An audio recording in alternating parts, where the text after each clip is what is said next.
네, 실시간 재난안전정보 안내방송 재난안전 119 안전토크 시간입니다. 3월 20일 오늘은 절기상 춘분인데요. 이제 낮이 점점 더 길어지기 시작한다는 얘기고 곳곳에 행사나 모임도 당연히 점점 더 많아질 것으로 보입니다. 사람들이 많이 모일 때는 인파사고 위험도 커질 수밖에 없겠죠. 인파사고 전문가 한국안전전문가협회 이송규 회장 나와 계십니다. 회장님 안녕하세요. 네, 안녕하세요.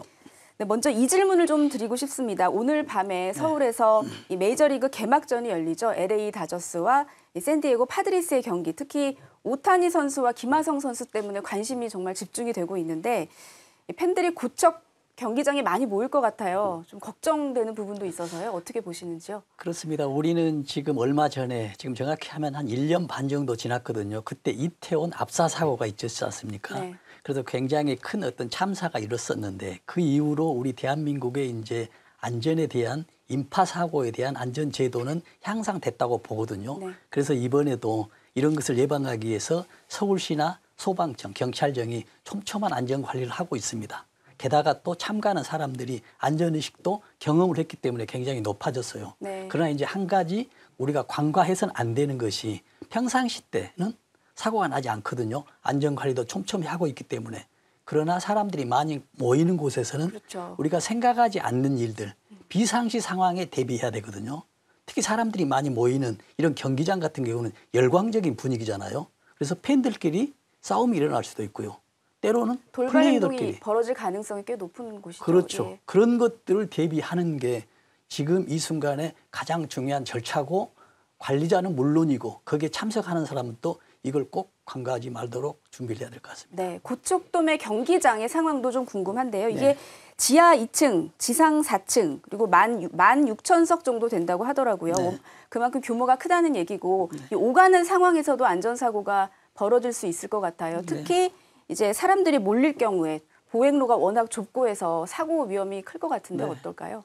그렇습니다. 특히 이번에 고척돔 경기장은 하나의 그 특징이 하나 있거든요. 네. 높다 보니까 경사도가 제일 높아요.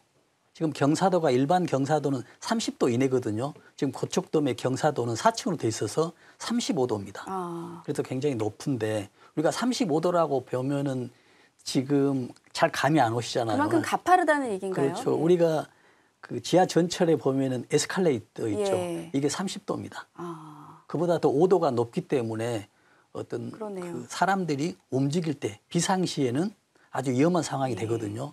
특히 이제 어떤 특별한 상황이 아니더라도 어떤 어린아이나 노약자, 어떤 임신부들, 어떤 순간 약한 사람들이 지나갈 때 덩치 큰 사람들이 지나가면 거기에 부딪혀가지고도 네. 추락하는 경우가 있기 때문에 중심을 잡기 쉽지 않은 상황이 또 벌어질 수도 그렇죠. 있고요. 그렇기 때문에 어떤 관리자는 물론이고 거기를 통행하는 사람들 또 옆에 있는 사람들 어떤 가족이나 친지 어떤 같이 동행인들에 대해서는 특히 경사로가 높은 4층에 35도이기 때문에 여기 또한 준비를 해야 된다라는 네. 그 말씀을 꼭 드리겠습니다. 에스컬레이터가 30도라고 하셨으면 네. 계단보다 사실 더 가파른 거잖아요. 그렇죠. 네. 그러니까 상당히 보기에도 위험해 보일 수 있을 것 같아요. 그렇습니다. 네. 30도면은 우리가 한 5m 돼 있다라고 한다면 그 절반 정도 되거든요. 그렇죠. 10m면은 5m 높이. 그러나 35도면 굉장히 높죠. 네. 그래서 아주 위험합니다. 네, 정말 조심하셔야 될 것 같습니다. 그리고 또 이 오가는 길에서의 안전도 생각을 해봐야 될 것 같은데 네. 특히 이제 행사 전후로 지하철역 주변에는 사람들이 많이 몰릴 수밖에 없고 네. 고척돔은 보니까 1호선 9일역이 제일 가깝더라고요. 네. 특히 경기가 끝난 뒤에 한꺼번에 지하철역으로 몰려갈 네. 때 어떤 점을 좀 유념하고 있어야 할까요? 우리는 평상시 때 지하철이 굉장히 만 원이거든요. 네. 그 만 원이 또 계단을 이용하고 에스컬레이터를 이용합니다. 그래서 평상시 때 문제가 없었어요. 지금도 평상시 문제가 없는데 만약에 이것도 비상시거든요. 특히 이제 지하철 에스컬레이터 같은 경우는 사람들이 많이 모일 때 비상시라는 경우는 우리가 인위적으로 집회 시위를 합니다. 특히 이제 사람이 많을 때 집회 시위를 하고요. 네. 또 어떤 폭동, 테러나 이런 것에 대비해서도 위험한 상황이 되고요. 근데 특히 이제 지하철 같은 경우는 작년에 어떤 경우가 있었냐면 5인 사고가 있었거든요. 지금 반대편에서 보는데 지하철 안에서 어떤 청년이 성인이 옷을 벗고 막 활보를 하는 거예요. 지하철 안에서. 그걸 이제 신고를 합니다. 근데 사고가 아닌데 약간 정신적으로 문제 네네. 있는 사람들이 활보를 했는데 그렇다 보니까는 사람들이 우왕좌왕하면서 대피를 하는 거예요. 위험하니까. 그럼 어느 한쪽으로 몰릴 가능성도 높고요. 그렇죠. 몰려가지고 결국은 10여 명이 부상을 당한 경우가 있었기 때문입니다. 왜냐하면 그 전에 우리는 밀집 사고에 대한 어떤 트라우마나 이런 게 있기 때문에 조금만 있어도 오인 사고로 착각할 수가 있어요. 그렇죠. 그러나 안전 측면에서는 미리 대비한다는 측면에서는 좋을 수도 있지만 모든 사람들이 다 이런 상황을 해버리면 사고가 나지 않았는데도 과잉 대피를 하다 보면 여기에 대한 2차적인 문제가 있기 때문에 이런 것 또한 준비를 하시고요. 이런 것들이 이제 안전 관리자 측면에서 어떤 관객들에게 소통하는 이런 것들이 잘 이루어져야 된다라는 그런 말씀을 드립니다. 네, 국내에서 일어난 인파사고 가운데서 뭐 이태원 참사는 많은 분들이 기억을 하실 것 같고요. 네. 또 그리고 2005년이었죠. 경북 상주에서 네. 콘서트창 사고도 있었잖아요. 네. 이런 사고들이 왕왕 벌어지는 모양이에요. 네, 그렇습니다. 우리가 그 압사 사고는 이태원 압사 사고로만 알고 있는데 지금까지 데이터로 보면은 상당수의 많은 인원들이 지금 압사 사고가 났거든요. 지금 네. 말씀하신 대로 2005년도에 보면 상주 콘서트장에 11명이 사망했었고요. 네, 지금 그래픽이 나오고 네. 있는데요. 상주 콘서트장 사고 9번째 지금 그렇습니다. 보이는데 11명이 숨졌네요. 네. 그래서 여기서 가장 이제 큰 사고가 어디였었냐면 부산 공설운동장 1959년이었거든요. 여기 장소도 경기장입니다. 근데 경기장에서 어떻게 해서 이렇게 사고가 났었냐면요. 지금 여기에서 무슨 그 공연 행사가 있었습니다. 근데 밤이 됐는데 행사는 어느 정도 끝나려 하는데 갑자기 비가 오는 거예요. 이제 비상사태가 발생하잖아요. 그러니 사람들이 이동을 합니다. 출구 쪽으로. 근데 너무 많은 사람들이 몰려가는 거예요. 그러다 보니 경찰들이 이제 통제를 해야 되겠죠. 네. 근데 통제를 어떻게 했냐면 그때 실수한 것이죠. 사람들이 많이 몰려오니 공포탄을 발사합니다. 사람들이 몰리지 않도록 하기 위해서. 그러면은 공포탄을 발사한 앞에서는 어느 정도 멈출지만은 뒤에서는 더 위험한 상황으로. 공포스러울 수 있죠. 그렇죠. 더 그러다 보니 우왕좌왕하게 되고. 2, 3초 정지되면서 그 수많은 사람들이 넘어지면서 지금 데이터상으로 67명이 사망했거든요. 네, 숨진 사람만 그런 거고 부상자까지 합하면 더 150명 많은 정도 됐습니다. 근데 또 거기가 마침 또 경사진 곳이거든요. 그래서 이런 사고가 많은데요. 또 국내에서 보면은 경찰들의 이런 사고도 이야기하지만은 다른 경우도 많이 있거든요. 네. 어떤 오인 사고냐면 옆에 뭐 불이 난 거예요. 옷에. 그러다 보니까 대피를 해야 된다. 어떤 밀집된 지역에서. 그러다 보니 피하면서 사고가 난 거거든요. 우리가 밀집 사고 하면 수백 명, 수십 명이 그 힘에 의해서 뭐 한두 사람이 사망하는 이렇게만 생각하는데 그러네요. 간단하게 생각하면 두세 명이 한 사람도 눌려서 예. 사망하고 큰 중상이 이를 수도 있는 것이거든요. 그래서 큰 뭐 80kg 된다고 하면 두세 명만 있어도 200~300kg가 되거든요. 그러다 보면은 어린아이 뭐 20~30kg, 10분의 1도 안 되는 것은 눌려도 뭐 사망되는 그런 상황이기 때문에 사람이 적더라도 어떤 사람에 의해서 넘어질 수도 있고 압사될 수도 있다라는 그런 것을 꼭 잊지 않아야 되겠습니다. 네, 우리가 국내에서도 이런 사고들이 많습니다만 해외에서도 비슷한 사고들을 참 많이 보게 되거든요. 영상들도 많이 나오고 있고요. 해외 사례도 상당히 많죠. 해외 사례도 엄청 많은데 우리가 지금까지 몰랐었던 거거든요. 가장 큰 사고는 지금 사우디아라비아에서 성지순례 여기 보면요. 지금 최고 많이 난 사고가 2015년입니다. 성지순례에 지금 자체 사우디에서 발표한 건 710명으로 발표를 해요. 사망자만. 예, 지금 그래픽을 보시면 예, 성지순례 사망자가 나오는 그 정도 크기의 사고가 굉장히 자주 벌어진다는 얘기잖아요. 그렇죠. 그런데 보면은 옆에 AP통신에서는 발표를 몇 명으로 했냐면 2,411명으로 했습니다. 네.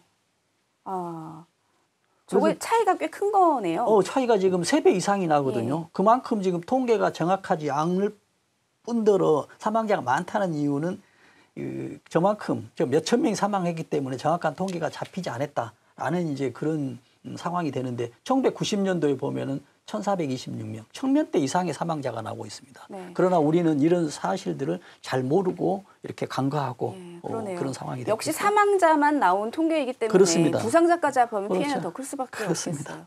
네, 그렇군요.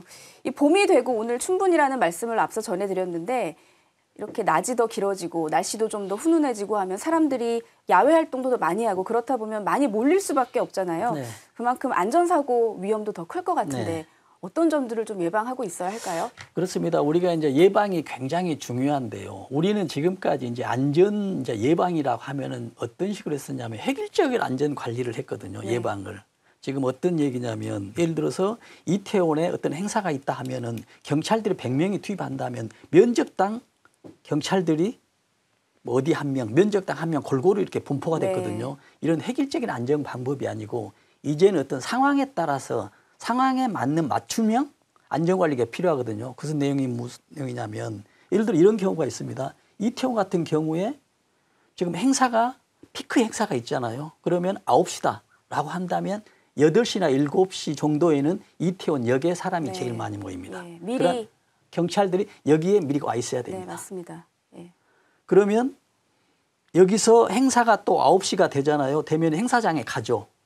그러면 행사장에 정착이 돼 있는데 행사하면서도 탑 가수가 나오면 탑 가수가 등장할 때가 있거든요. 이게 이제 시간적인 타이밍이거든요. 이때 이제 안전 관리를 그 부분에 스타가 입장할 때 또 해야 되거든요. 예. 그리고 또 중요한 거는 우리가 안에 내부에서 정말 즐기러 오는 사람들은 흥분된 상태거든요. 흥분된 상태는 어떤 올바르게 판단하지 않고 어떤 위험성이 있더라도 그 위험을 즐기는 상황이 될 수가 있거든요. 이런 것 상황에서는 안전관리요원들이 어떤 촘촘한 것들이 네. 필요하기 때문에 꼭 이런 축제나 사람들이 모인 곳에서는 이런 내용들이 꼭 필요하다. 네. 예방을 하는데 좀 관리 더 측면에서는 시간대별로, 상황별로 예. 맞춤형으로 해야 되고 또 거기에 참가하는 사람들도 지금 상황에 따라 위험도가 달라지기 때문에 그걸 체감하면서 행동을 해야 되겠다라는 그 말씀을 드립니다. 네. 그 예방과 더불어서 만약에 이제 사고가 났을 경우 네. 이거를 감안한 대비도 미리 하고 있어야 될 것 그렇습니다. 같아요. 우리가 지금 안전 관리를 하면은 어떻게 이제 분류를 해서 하냐면요. 예방을 해야 됩니다. 예방은 네. 사고 나지 않게. 예. 그다음에 대비는 사고 났을 때 어떻게 할 거냐는 얘기죠. 그래서 우리가 사고 났을 때 어떻게 할 거냐면 우리가 여기서 화재가 났다 그러면 제일 먼저 또 소화기가 있어야 되겠죠. 이걸 대비하는 것이죠. 근데 만약에 축제 같은 경우 압사사고 있다 하면 대비를 해야 되는데 어떤 대비냐면 응급조치 요원이 있어야 되겠죠. 아니면은 또 순간적으로 뭐 전화를 하고 해야 되는 이런 주변에 응급조치를 해야 되는데 병원도 지금 몇 명의 의료진이 있는지 그것도 전부 다 대비를 해야 되겠죠. 사고를 나는 것을 대비하기 위해서. 네. 그런 측면에서 사고 예방은 아까 있었었고 지금 사고 대비는 지금 사고가 난다라면 관리자 측면에서 무엇을 준비할 걸 대비를 해야 되고요. 특히 또 참가하는 사람들이 또 대비를 해야 되거든요. 네. 대비를 하는 경우는 사고가 났다는 얘기예요. 압사 사고가. 그랬으면 순식간에 대피를 해야 되죠.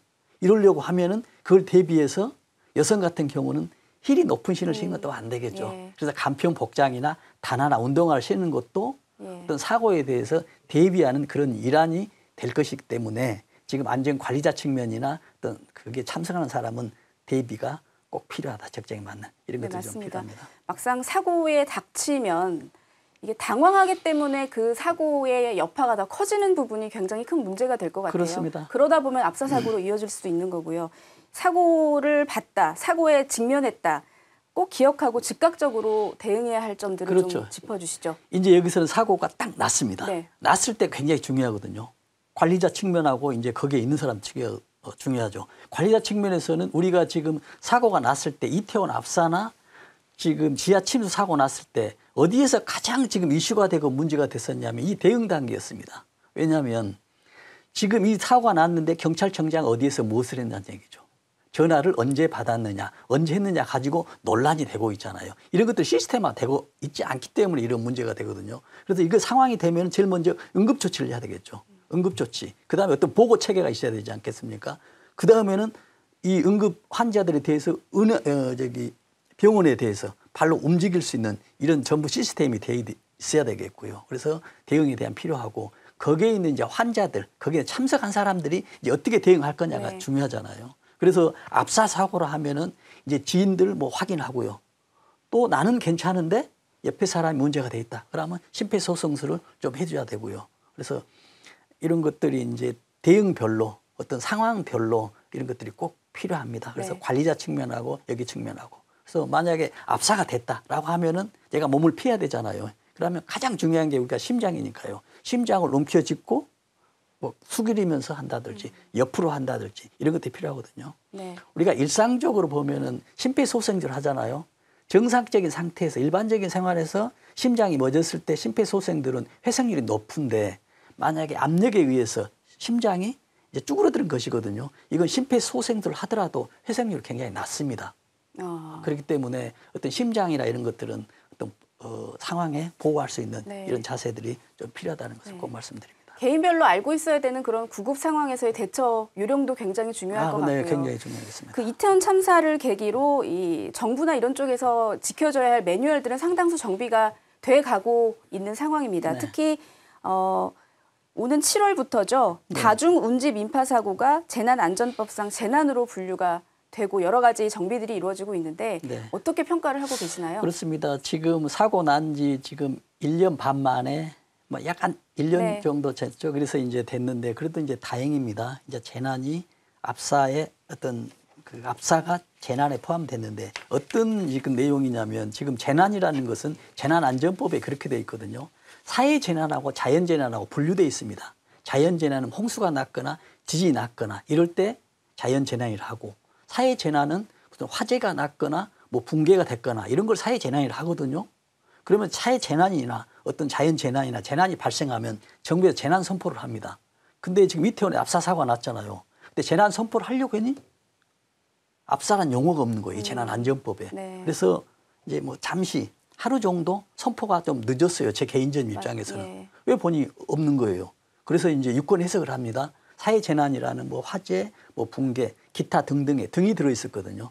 등을 지금 압사로 해석해서 재난 선포를 했습니다. 네. 그 재난 선포를 해야만이 그 차후적인 시스템들이 그렇죠. 작동이 되거든요. 어떤 뭐 동원도 해야 되고. 그래서 그 법이 안 들었기 때문에 이걸 돼 있는데 아주 다행입니다만은 그래서 지금은 재난안전법에 사회재난이라는 압사가 들어 있습니다. 이 용어가.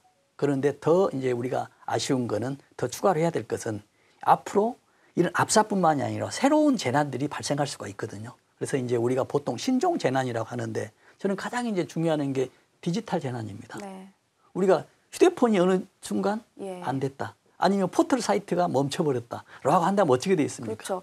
비슷한 일들이 뭐 없었던 것은 아니지만 정말 광범위한 범위의 그렇죠. 그 디지털 재난은 저희가 상상할 수 없는 결과를 초래할 수도 있겠죠. 저는 그런 상황들을 뭘로 이야기하냐면요. 우리는 심정지를 하잖아요. 이건 피지컬 심정지인데 저는 생활 심정지입니다.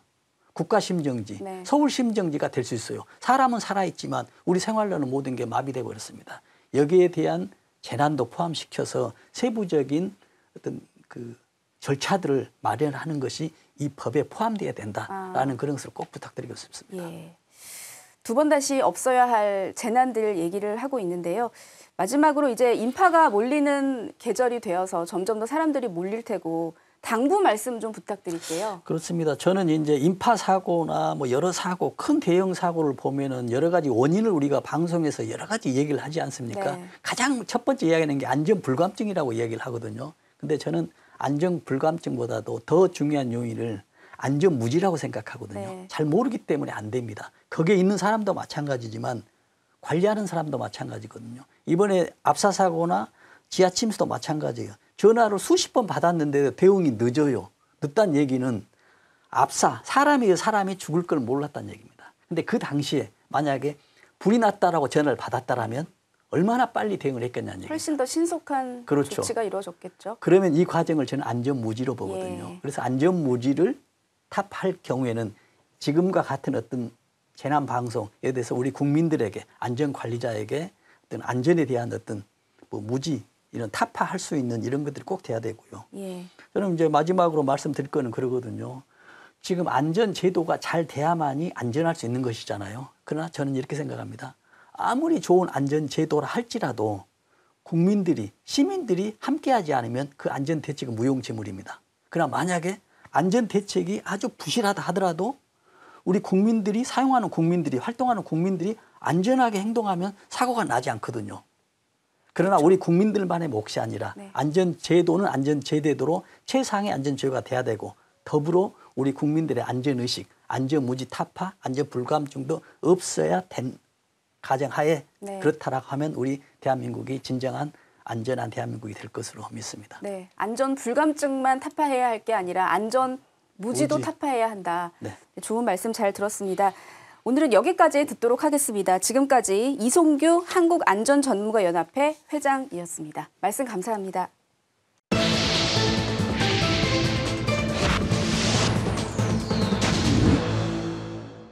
네, 실시간 재난안전 정보 안내방송 재난안전 119 안전토크 시간입니다. 앞서 보셨듯이 세월호 참사 10주기를 맞은 오늘 KBS 라이프 재난안전 119는 우리 사회 안전의 현주소와 고쳐야 할 점은 무엇인지 다시 한번 되돌아보기 위한 시간을 갖습니다. 이송규 한국안전전문가협회 회장님 모셨습니다. 어서 오십시오. 네, 안녕하세요. 이송규입니다. 이 세월호 참사가 이제 10주기라고 합니다만은 네. 어제 있었던 것처럼 생생해요. 네, 그렇습니다. 당시 세월호 상황 한번 정리를 먼저 해주시죠. 그렇습니다. 지금 뭐 다 아시다시피 이제 4월 16일 지금 희생자가 304명이거든요. 그 중에서 이제 209명이 사망을 했고요. 4명이 실종된 상태입니다. 그래서 299명 중에서 또 학생이 248명, 또 단원고 교사가 10명, 그리고 또 일반인이 41명이거든요. 그래서 총 이제 304명인데 지금 이 데이터는 제가 여기 방송 오기 전에 포털 사이트에서 확인한 건데 아마 네. 그 이후로 한두 명 정도 차이는 있겠습니다만은 이제 가장 여러분들이나 이제 우리가 아쉬웠던 게 뭐냐면 지금 그날 52분에 한 학생이 119로 전화를 하거든요. 이제 침몰됐다고 119에 전화를 합니다. 네. 52분에. 그러는데 그 다음 날 또 그 다음 날까지 우리 눈에 선체가 보입니다. 그래서 시간상으로 보니까 약 52시간 동안에 선체가 보였는데 그동안에 구조하는 게 너무 미흡했다는 것이 너무 아쉽게 생각이 됩니다. 알겠습니다. 이제 뭐 자세한 얘기 이제 하나씩 네. 저희가 좀 짚어보기로 하고요. 네. 먼저 사고 원인. 네. 그러니까 사고 원인을 규명하기 위해서 나름대로 정부에서도 보니까 지금까지 한 세 차례 정도 되죠. 네. 2015년도에 보면은 특조위가 있었고요. 네. 2017년도였죠. 그때는 이제 선체를 네. 이제 끌어올려 갖고 네. 선체 조사위원회 네. 이게 또 있었고 2018년도에는 사참위 네. 뭐 이렇게 있었는데 그런데도 원인에 대해서는 아직도 좀 시원치 않은 것 같아요. 왜 이런 것 같습니까? 그렇습니다. 이제 정부에서 나름대로 이제 노력도 하고 국민들이 관심도 갖고 그랬는데 저는 가장 중요한 게 뭐냐면 원인을 찾을 때 빨리 해야 되거든요. 근데 시급성에서 늦었습니다. 네. 사고는 2014년 6월인데 가장 빨리 했던 게 1년 지나서 15년 되거든요. 그러다 보니 그 사이에 참여하려도록 법을 만들어야 되고 법을 만들면 구성을 해야 되고 이원들의 또 하다 보니 결과적으로 내용들이 확인이 안 되고 있습니다. 명확하게. 그러다 보니 저는 이런 아쉬움이 있죠. 외국처럼 어떤 사고가 나면 어떤 재난이 나면 조사위원회가 이미 구성된 거나 다름이 없습니다. 어떤 안전전문가협회에 바로 의뢰가 되는 겁니다. 그럼 바로 시작이 되거든요. 네. 그러나 지금은 뭐 경찰에서 어떤 구조나 이런 작업만 하다 보기 때문에 결과적으로 굉장히 미흡한 이런 결과도 지금 나오고 있거든요. 그렇다 보니 어떤 결과가 나와버리냐면 지금 이 선체가 내인설이냐 외인설이냐 즉 배 자체의 문제로 인해서 어떤 안전운행이나 뭐 과적이냐 아니면은 과적한 상태에서 고박을 잘했느냐 안 했느냐 이런 내인적인 내인 요인설이 있는가 하면 네. 또 외인설로 또 나오고 있습니다. 외부의 잠수함에 의해서 이게 폭발됐느냐 이런 문제가 발생했느냐 이런 것에서 결론이 안 나오고 있어요. 그 위원들까지도 양대에 분단돼서 결론을 내고 있습니다. 그래서 저는 전문가 입장에서 봐도 굉장히 답답합니다. 그런 결론을 내기 위해서 이런 조사를 만들었는데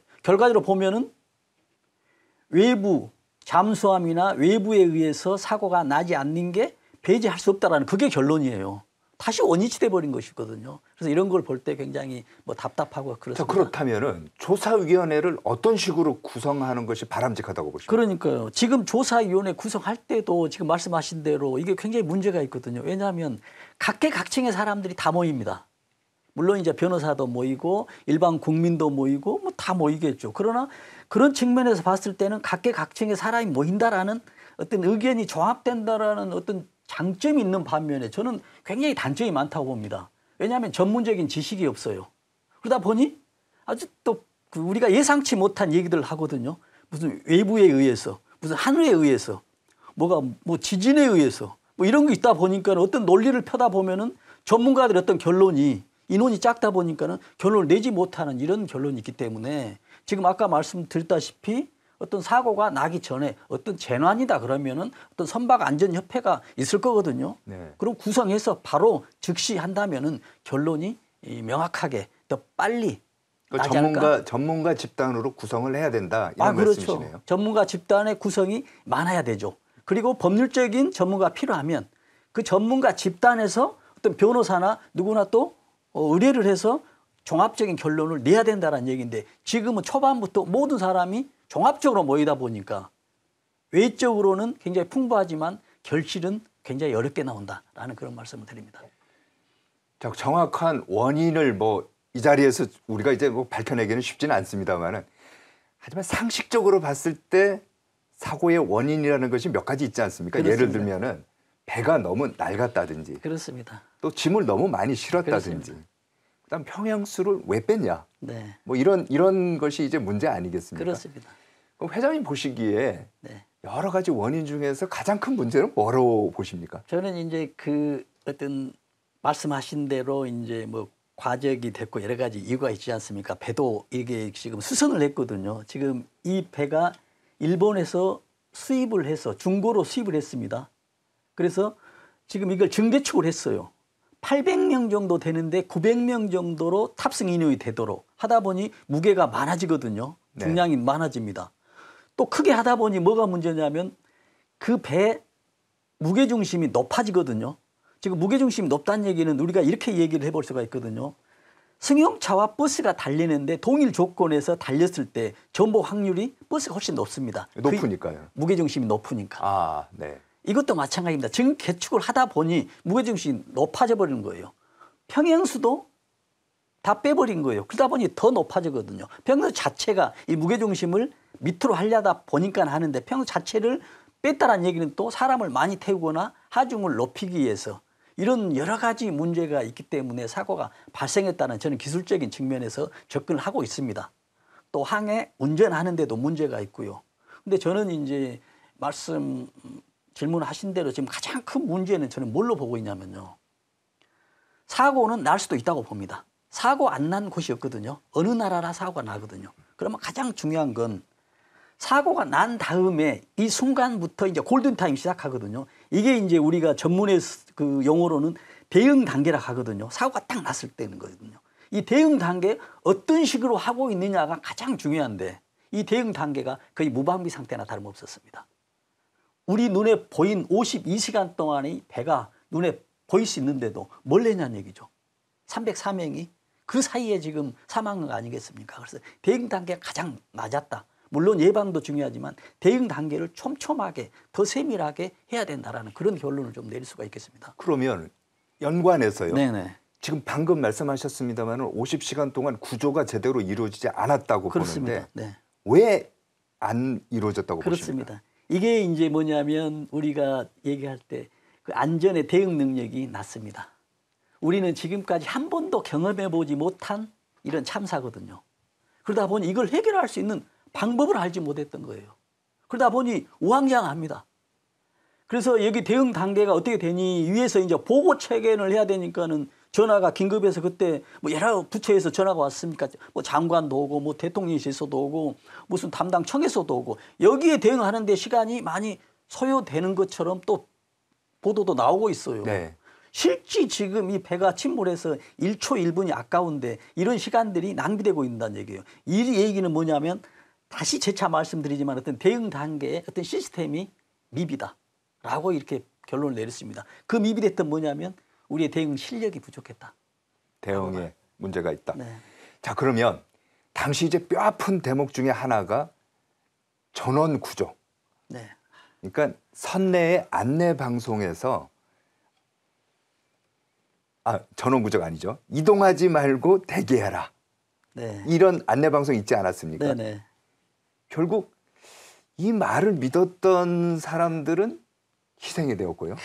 오히려 안내 방송을 믿지 않았던 사람들은 또 생존하기도 하고 이렇게 됐는데 이거 어떻게 보십니까? 그러니까 이것도 정말 우리가 봤을 때 굉장히 안타까운 현실이거든요. 그때 상황에 보면 지금 대기하라는 그 안내 방송이 11회가 방송이 됐습니다. 대기하세요. 학생들은 구명조끼를 착용하시고 안전한 선실에 대기하세요. 대가 11번을 했거든요. 근데 그중에 보니까는 어떤 걸로도 나오냐면요. 어느 학생 이름을 지적합니다. 누구 학생 나오지 말고 대기하세요라까지 나오거든요. 11회 중에. 아니 그러면은 대기해라라는 것이 원래 안전규칙인가요? 그게 뭐냐면 이제 안내 방송이잖아요. 방송 요원은 어찌 보면은 로봇이나 다름없죠. 시키는 대로만 하지 않습니까? 자기 자체적으로는 위험 상황도 모를 뿐더러 지금 위에서 누군가는 지시를 했을 거잖아요. 방송을 했시오. 어떤 방송을 하냐면 뭐 탈출하지 마시고 여기서 대기하시오. 대기하는데도 뭐 안전 용구를 착용하시고 하라는 이 얘기만 계속 오니까 이 안내원은 거의 로봇입니다. 그러나 이 안내원한테 또 잘못했다라고 할 수도 없잖아요. 방송 요원은 방송 시키는 대로 하지 자기 스스로 만들어서 하기가 정말 어렵잖아요. 매뉴얼대로 했겠죠. 그렇죠. 이게 이제 매뉴얼이죠. 그러다 보니 뭐가 되냐면 아까도 말씀드린 그 대응 능력의 매뉴얼 이것들이 굉장히 낮죠. 왜냐하면 지금 있는 상황이 어떤 상황인지를 분간하지 못합니다. 대신 가장 좋은 방법은 그 안내원도 마찬가지였고 거기에 있는 사람들 대부분이 선실에 가만히 있는 게 안전하다라고 몇 분 뒤에는 헬기가 온다. 막 이런 내용도 막 학생들끼리 나오잖아요. 근데 결국 그런 바람들이 있지 않고 이런 참사가 발생했었죠. 알겠습니다. 자, 그러면 한마디로 정리하면 이것 역시 안전 불감증, 네. 안전에 대한 무지가 만들어낸 참사다. 그렇습니다. 이렇게 볼 수 있는 거네요. 그렇습니다. 그래서 저는 이제 이런 얘기를 많이 하거든요. 우리가 안전 불감증이라고도 많이 합니다. 근데 저는 여기서 지금 맹카께서 말씀하신 대로 안전 무지라고 이야기하는데요. 그럼 안전 불감증과 안전 무지를 저는 어떻게 분류하냐면 네. 안전 불감증은 다른 사람이 했을 때, 상대가 했을 때는 위험한 상황이지만 내가 하면 괜찮다는 얘기예요. 어떤 건널목에서 위험이 많이 나고 있어요, 사고가. 그런데 내가 건너면 괜찮다는 얘기예요. 그래서 건너고 있습니다. 이건 안전 불감증이거든요. 그러나 내가 건너고 있는데 위험한지 아니었는지 모른다는 얘기예요. 예를 들어서 서너 살 먹은 아기가 그 건널목을 건넌 건 얘기는 불감증이 아니거든요. 위험한지 안 위험한지 모르는 상태라는 얘기죠. 그래서 안전 무지가 되거든요. 그 꼬마가 어린아기 했을 때는. 지금 이런 재난에서 보면은 다 저는 안전 무지로 원인이 가장 크다 생각합니다. 예를 들어서 이런 경우가 있거든요. 지하차도나 이태원 압사나 지하 참사도 마찬가지예요. 수십 번의 전화를 했어요. 그렇잖아요. 네. 그다음 119 안전관리에 전화를 받아요. 받아서 지금 이태원의 압사 사람에 의해서 곧 죽을 것 같습니다. 전화를 받는데 전화 받는 사람이 어떤 생각을 하냐면요. 지금까지 사람에 의해서 사람이 죽고 좀 힘들긴 하겠지. 무슨 일 그렇게 하겠어? 별로 대응을 못 한다는 얘기. 이게 네. 안전 무지다는 얘기죠. 근데 예를 들어서 이런 전화를 받았다고 해보세요. 지금 이태원에 불이 나고 있습니다. 그럼 불이 더 압사보다 더 위험한 걸로 알고 있으니까 얼마나 빨리 대응을 하겠냐는 얘기죠. 그 상태는 이제 압사라는 무지 상태라는 얘기죠. 그러다 보니 대응이 늦어지는 거예요. 또 침수도 마찬가지예요. 지하 침수도 수십 번의 전화를 10여 번의 전화를 받았었잖아요. 위험하다라고. 라고 하는데도 거기가 침수가 되겠어. 몇 메타가 높은데. 라고 하니까 대응이 늦어진다는 얘기죠. 그래서 전반적으로 안전관리자들의 무지가 문제고요. 저는 여기서 또 이런 것도 무지로 볼 수 있거든요. 우리 국민들의 어떤 무지. 뭐가 되냐면 사람에 의해서 본인이 정말 죽을지를 모른다는 얘기죠. 불이 났으면 정말 피했었죠. 조그마한 불만 났어도 위험하다고 알았기 때문에. 그래서 위험을 감지를 못했다는 얘기예요. 그럼 그 사람이 잘못한 게 아니라 무지는 정부나 학교에서 깨우쳐줘야 되는 것이거든요. 어려운 얘기가 아니거든요. 경험이 나왔던 자료들만 얘기하면 금방 알거든요. 무식이라는 것은 학교에서 배우는 학문이지만 무지는 학문이 아닙니다. 경험적으로만 이야기해줘도 알 수 있는 건데 그런 단계가 없기 때문에 이런 교육적인 측면에서도 굉장히 아쉽다라는 그런 문제. 그래서 결과적으로 말씀하신 대로 네. 무지가 가장 큰 문제였다라고 보죠.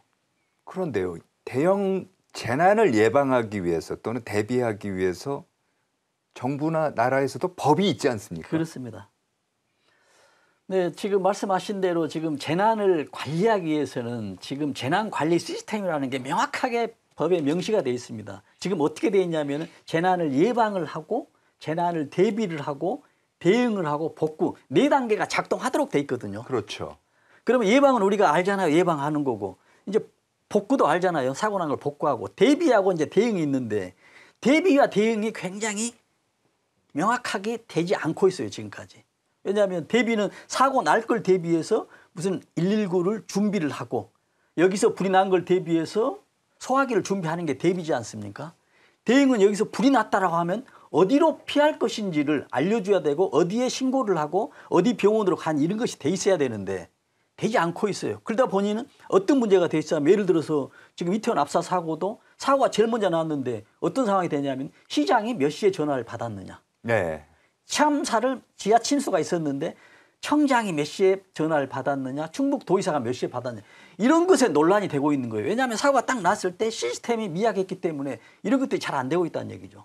그래서 이런 대비도 필요하지만 정말로 대응 단계에서는 우리가 많은 경험을, 아픈 경험을 했기 때문에 대응 단계, 사고가 난 직후 골든타임에 어떻게 할 거에 대해서는 촘촘한 어떤 그 시스템, 매뉴얼화가 필요하다라는 그런 말씀을 꼭 드립니다. 언론의 대응도 한번 이번 기회에 네. 얘기를 해보죠. 보면은 저도 뭐 언론 기자이긴 합니다만은 참 뼈아픈 게 네. 단원고 학생들 전원 구조. 네. 뭐 결과적으로 오보 아닙니까? 그렇습니다. 오보인데 언론의 대응은 어떻게 해야 됩니까? 그러니까 저도 이걸 언론의 대응을 봤거든요. 지금 그날 11시 1분에 지금 종편에서 자막으로 나갑니다. 방송은 좀 그렇죠. 종편에서 나가는데 어떻게 나가냐면 단원고 측 전원 구조로 나가거든요. 그걸 딱 보면서 한 1분 뒤에 지금 지상파 메인 언론에서 어떻게 나가냐면 이제 조금 더 구체적으로 나가요. 1분 상간에 몇백 명 전원 구축 이렇게 나가거든요. 그대로부터는 뭐 줄줄이 나갑니다. 이제 마지막에 어떻게 되냐면 이제 뉴스 보도 채널이죠. 여기에서는 직접 앵커가 보도를 합니다. 뭐 학생들 전원이 구조가 됐다는 소식이 들어와 있습니다. 학생이 324명이었고요. 선생님들이 14명이었습니다. 정말 다행인 것 같습니다라고 보도가 나가버리거든요. 나가버리니까 우리가 봤을 때는 몇 개 방송, 너댓 개가 지금 나오니까 아이고 다행이다고 하는데 또 이걸 보면서 경찰이 이 뉴스를 보면서 학생하고 학부모들한테 전부 다 문자를 보냅니다. 그렇죠. 전원 구조됐다라고 한지. 맞습니다. 근데 이게 전부 다 이게 정말 영화처럼 다 허위가 돼버리지 않습니까? 그래서 언론에 대해서 저도 보고 굉장히 실망했습니다만 1분 만에 어떤 그 앞에 채널 어떤 취재가 아닌 어떤 뭐 이렇게 돼버립니다. 해서 뭐 나와버리니 이런 그 언론도 상당히 어떤 국민들의 그 마음을 아프게 한 어떤 요인이 아니었냐라는 이런 또 생각도 해봅니다. 보통 이런 얘기가 있지 않습니까? 10년이면 강산도 변한다. 네. 근데 참사가 된 지가 이제 10년이 됐는데 네. 그동안 좀 어떻게 변화가 있습니까? 그동안 정부에서도 많은 변화를 했었습니다. 그래서 이제 제가 어떻게 이제 정부 조직이 변했냐라고 봤거든요. 그러니까 이제 세월호 나기 전에는 어땠었냐면 경찰청이 있었는데 그 경찰청에서 해양 경찰을 조금 독립화, 좀 그 고도화하기 위해서 해양 경찰청이 신설을 합니다.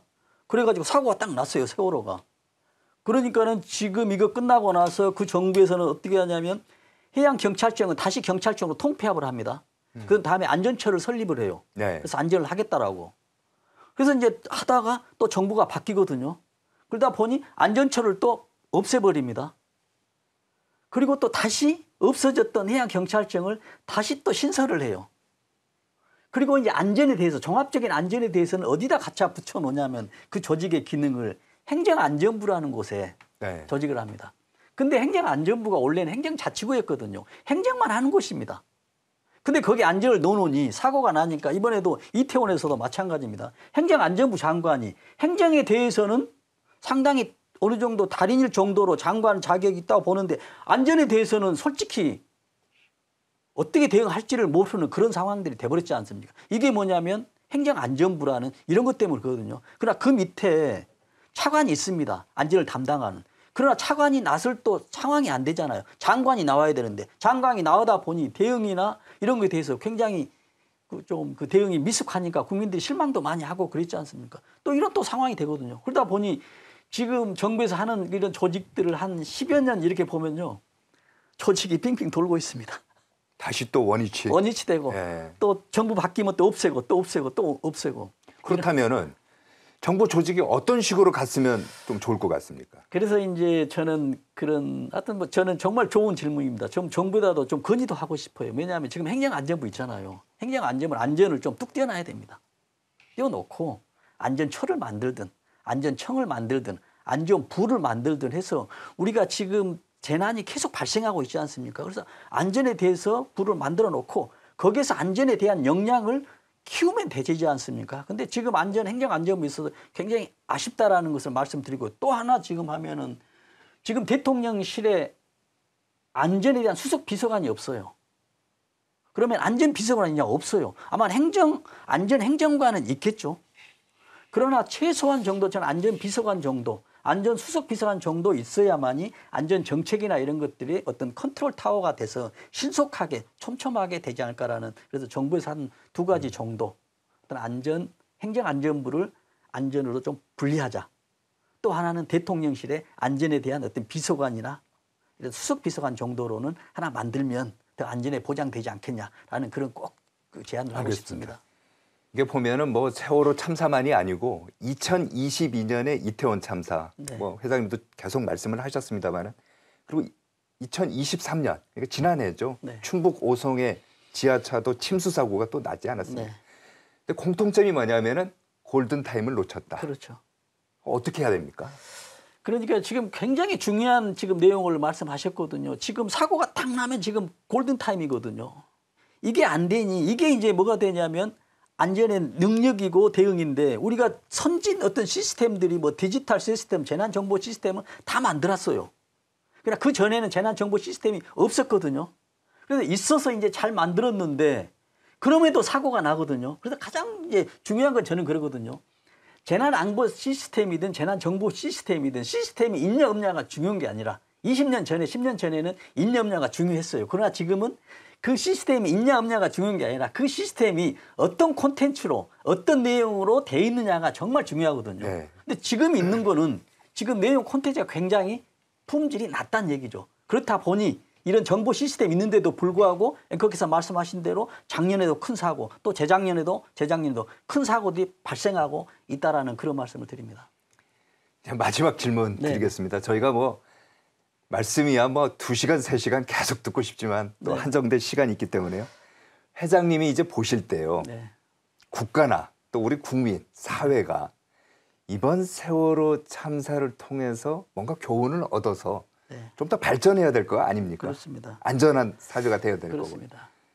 마지막으로 하시고 싶은 말씀. 그렇습니다. 지금 이제 우리가 안전에 대해서 많이 국민들이 관심도 있고 어떤 재정도 투입하고 건설회사에서도 안전의 비용을 추가하려고 노력을 하거든요. 그러나 어떤 인식이 깔려 있냐면요. 안전에 들어가는 비용은 없어지는 소모 비용이라고 생각하거든요. 그런데 이번에는 인식을 좀 바꿔야 되겠어요. 왜냐하면 사고가 났을 때 복구 비용을 생각한다면 안전에 들어가는 비용의 수백 배, 수천 배가 될 수 있거든요. 그렇죠. 그래서 안전에 들어가는 비용은 소모되는 비용이 아니라 투자 비용이다.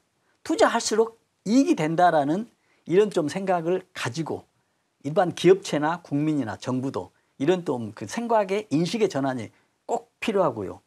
이제 마지막으로 중요한 거는 뭐냐면 아무리 좋은 안전 제도, 지금 정부에서 고심을 하고 있잖아요. 정보 시스템을 만들고 재난 시스템을 만들고 아무리 좋은 정보 시스템이라 하더라도 지키는 사람이 안전하게 지키지 않으면요. 이 제도는 무용지물이 됩니다. 그렇습니다. 근데 반면에 아무리 안 좋은 제도라도 국민이 또 안전하게 하면 또 안전해질 수가 있거든요. 그러나 국민의 몫이 아닌 정부는 정부대로 제도는 정말 선진화되게 하고 플러스 국민들은 정말 안전하게 행동한다면은 정말 진정한 대한민국이 될 것이라는 것을 꼭 믿고 싶습니다. 알겠습니다. 네, 오늘은 여기까지 듣도록 하겠습니다. 지금까지 이송규 안전전문가협회 회장이었습니다. 오늘 말씀 고맙습니다. 네, 감사합니다.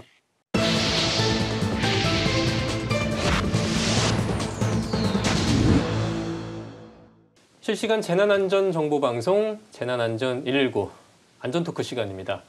오늘은 이송규 한국안전전문가협회장과 여름철 에어컨 화재와 장마철 대책 알아보겠습니다. 회장님 어서 오십시오. 네, 안녕하세요. 반갑습니다. 많이 더워졌습니다. 네, 그렇습니다. 이제 뭐 여름이 성큼 왔는데 네.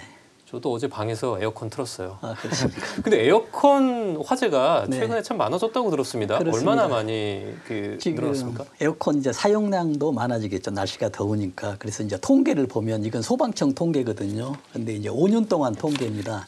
2019년부터 23년까지 237건이 발생했어요. 그래서 굉장히 많아집니다. 네. 그래서 작년 기준만 하더라도 네. 뭐 42건이 발생했습니다. 1년에 한 40, 50건 정도씩. 네, 계속 발생하고 있습니다. 네. 근데 이 증가 속도가 늘어나고 있어요. 물론 날씨 탓도 있겠지만요. 예. 그러나 또 원인을 보면은 정기적인 원인도 있고 기계적인 원인도 있고 여러 가지가 있지만 예. 정기적인 원인이 굉장히 많아요. 여기서 뭐 80% 이상을 차지하고 있거든요. 예. 그래서 우리가 정기적인 원인에 대해서도 조금 더 생각해 볼 필요가 있고요. 특히 이제 시기별로 보잖아요. 네. 그러면 이제 여름에는 이제 많이 되는데 구체적으로 이제 보면 6월, 7월, 8월 네. 이 중에 지금 과반이 넘게 지금 발생하고 있습니다. 그래서 우리가 에어컨 화재가 다른 전기 제품보다도 화재 발생이 많아요. 그래서 우리가 에어컨이 어떻게 되지? 라고 하는 이런 원리를 조금 더 생각해 보면 어떤 화재나 이런 데에 대해서 좀 대비하기 편하다. 대비할 수 있다라는 그런 생각이 좀 들거든요. 요즘 뭐 무풍 에어컨이다 뭐다 뭐 가전 기술도 많이 발전을 하는데 네. 불 잘 나는 거는 똑같은 건가 봐요. 그렇습니다. 지금 에어컨 중에서도 전기 제품 중에서도 에어컨은 화재가 굉장히 많은 편이죠. 그렇다면 아까 그 원리를 이해하는 게 중요하다 이런 말씀 해주셨는데 네. 이 에어컨이 실내를 이제 시원하게 만드는 원리 저도 몇 번 들었던 것 같은데 들을 네. 때마다 잊어버립니다. 다시 한번 좀 설명을 해주실 수 있을까요? 그렇습니다. 원리는 간단하거든요. 우리가 이제 에어컨 가스라고 하지 않습니까? 우리가 이제 뭐 용어에서는 냉매라 하는데 네. 그 에어컨 가스를 사용하는데 이 에어컨 가스가 압축을 딱 시켜요. 네. 그럼 액체로 되거든요. 네. 근데 액체가 기체로 딱 변하잖아요. 그러면 외부의 열을 다 가져갑니다. 그러면 외부가 주위가 시원해지거든요. 네. 그러면 가장 중요한 게 액체가 그럼 기체로 바뀌어야 되잖아요. 네. 이게 강자 이제 관건이잖아요. 네. 근데 아주 간단해요. 우리가 보면은 그 가스 라이터 있죠. 네. 라이터에 보면 가스 라이터인데 안에 물이 들어 있잖아요. 액체가. 네네네. 이거 가스를 압축시킨 거예요. 그런데 압축됐기 때문에 틈만 있으면 밖으로 가스가 나오거든요. 네. 그때 스파크를 일으켜서 이제 불을 발생을 시키는데 네. 냉장고, 에어컨 원리도 똑같습니다. 에어컨도 액체가 들어오잖아요. 작은 관에. 그러면 관이 갑자기 넓어지잖아요. 네. 면적이 넓어져 버리면 액체가 기체로 바뀌어져 버려요. 이 원리를 이용한 것이거든요. 좁은 면적에서 넓은 면적으로 작은 배관에서 액체가 오다가 갑자기 관이 커지잖아요. 네. 그럼 기체가 바뀌어져요. 기체가 바뀌면서 주위의 열을 흡수해지거든요. 그러면 주위의 열이 시원해지잖아요. 이 표면적이 넓어지면서 그렇죠. 면적이 넓어지면 기체로 바뀌어져요. 상태 변화가 됩니다. 그러면 기체로 바뀌어지면서 열을 흡수해 버리니까 주위가 시원해지죠. 그럼 에어컨에서는 팬을 돌려서 바람을 불려주는 것이거든요. 이 원리거든요. 그러면 다시 가스가 있잖아요. 한번 쓴 네. 가스가 다시 압축기에 들어가서 실외기에 들어가서 압축을 시켜요. 네. 그러면 또 액체가 되죠. 네. 그럼 액체를 다시 기체로 시키고 또 기체 액체가 계속 순환되는 게 네. 이게 이제 에어컨이죠. 에어컨 가스로 인해서. 그럼 그 과정에서 좀 액체들도 조금 오염이 될 수 있는지가 궁금한데 왜냐하면 우리가 여름마다 고민하는 게 네. 에어컨 청소 이거 매년 해야 되는 네. 건가 이런 생각하거든요. 어떻습니까? 그런데 이제 우리가 에어컨 청소를 해야 되는 것은 그건 중요한 내용이거든요. 맞는 얘기예요. 근데 에어컨 액체가 새는 건 아니에요. 네. 액체가 샜으면 안 되거든요. 네. 조금 미세하게만 셀 수 있지만 안 샌다고 봐야 되거든요. 네. 그래서 뭐 수년에 한 번씩 에어컨 가스도 바뀌어주는 것이거든요. 우리가 차량에 보면 에어컨 가스도 바뀌어준다 하죠. 차량의 에어컨도 똑같은 원리거든요. 그러나 지금 앵카께서 말씀하신 내용은 지금 에어컨 가스나 액체가 새서 그러는 게 아니고 예. 지금 우리가 에어컨을 사용하다 보면 1년에 3, 4개월 사용하잖아요. 예. 그럼 나머지 기간은 사용하지 않아요. 예. 그럼 먼지가 쌓여 있겠죠. 예. 또 습기가 있었겠죠. 예. 그렇다 보면 거기에 약간의 부패가 돼서 냄새가 나고 그게 보면 곰팡이가 있을 수 있고 이런 문제 때문에 예. 가장 좋은 거는 사용하기 전에 청소를 하고요. 네. 에어컨을. 그럼 에어컨이 이제 날씨가 차가워지면 사용 안 하잖아요. 예. 그때 되면 이제 또 청소를 한번 해놓고 이제 저장 이렇게 단속을 해놓으면 보관을 해놓으면 아주 좋은 상태가 되죠. 청소를 하는 게 안전에도 도움은 됩니까? 그럼요. 왜냐하면 청소가 안 했다는 얘기는 이미 습기가 찼다는 얘기거든요. 습기가 찼다는 얘기는 모든 물건들이 이제 부식이 잘 되잖아요. 특히 전선 같은 경우가 옆에 있다라고 한다면 부식기 때문에 이제 누전이 돼서 화재로 될 수 있는 부분이 되죠. 근데 또 에어컨 하면 빼놓을 수 없는 게 실외기거든요. 네네. 근데 실외기는 꼭 그 야외에 설치를 해야 하는 거예요? 그렇습니다. 지금 그 이유가 뭐냐면 지금 액체를 기체로 바뀌었잖아요. 네. 그다음에 바뀐 기체가 다시 이제 액체로 바뀌려면은 압축기 실외기에서 설치를 해야 되거든요. 근데 그 실외기를 밖에다 난 이유는 이제 반대로 기체를 액체로 압축시키잖아요. 기체 안에 들어있던 열이 밖으로 다 배출돼요. 그러면 주위가 더워지잖아요. 예. 근데 만약에 에어컨 옆에다 놔뒀다. 그러면 방 안에 있는 실내가 더워지기 때문에 필수적으로 밖에 있어야 됩니다. 그래야겠네요. 그래서 에어컨은 무조건 실외기가 있어야 되는데 실외기가 밖에 있어야만이 안이 덥지 않거든요. 그래서 실외기 없는 에어컨은 있을 수 있는데 그건 에어컨이라고 볼 수 없죠. 물론 얼음으로 있는데 이거는 시원하지 않습니다. 이 실외기와 에어컨이 실내에 같이 있으면 굉장히 효율이 떨어지겠네요. 떨어지죠. 엄청나게. 에어컨은 시원해지는데 실외기에서 네. 열이 나고 그래서 밖으로 빼죠. 그래서 항상 거기에 보면은 실외기와 에어컨 사이에는 배관이 있죠. 네. 가는 배관, 액체가 가는 배관. 네. 이제 커졌겠죠. 그러면 조금 더 굵은 관, 이건 기체가 들어가죠. 이게 계속 순환되는 시스템이죠. 네. 그래서 앵카키사 말씀하신 대로 정리하자면 왜 밖에 있어야 되냐. 압축할 때 열을 배출하기 때문에 밖으로 열을 보낸다는 얘기죠. 네. 그래서 실내가 더 효율적으로 시원해질 수 있다. 잘 이해가 됐습니다. 그런데 이제 냉장고도 그렇잖아요. 근데 냉장고도 그게 그렇네요. 그렇죠. 그 냉장고는 없죠. 네. 근데 냉장고는 크기가 작아요. 네. 그렇기 때문에 실외기가 있는데 이건 너무 작기 때문에 이제 밖에다 냉장고 뒷부분에다 열을 배출하거든요. 그래도 냉장고 뒤에가 좀 따뜻해요. 맞아요. 그래서 냉장고 할 때는 좀 벽에 좀 틈을 놔줘야 돼요. 네, 그렇죠. 그리고 냉장고 뒤에 갈 일이 잘 없으니까 요새는 그렇죠. 그 장이 있잖아요. 그래서 네. 이게 회장님께 듣는 이런 가전의 과학 재밌습니다. 근데 이 에어컨이 다른 전기 제품보다 화재에 취약하다. 네. 어떤 점에서 그렇습니까? 그러니까 이제 말씀드린 대로 이제 원리를 하다 보면은 가장 이제 열이 많이 있는 곳이 에어컨 실외기잖아요. 네. 에어컨 자체 본체에서는 화재 날 일이 거의 없어요. 대부분 밖에 있는 본체에서 나거든요. 근데 본체가 왜 화재가 많이 나냐면 기체를 액체로 압축하다 보면 주위에 열을 배출하기 때문에 온도가 높자겠잖아요. 네. 그런데 실제 배출하지 않더라도 여름 날씨가 30도가 넘어지는 거예요. 네.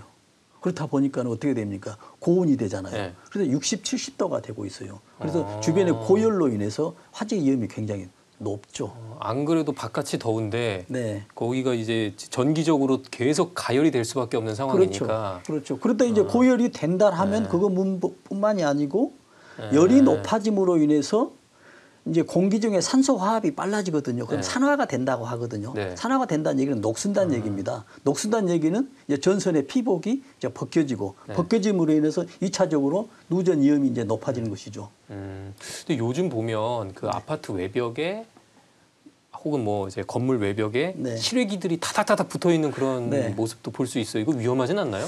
엄청 위험하죠.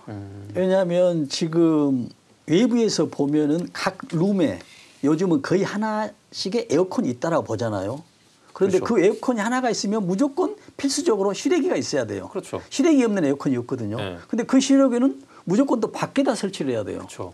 그러면 밖에 설치할 공간이 없잖아요. 한 벽면밖에 없잖아요. 아니면은 뭐 옥상이든지 그것도 한정이죠.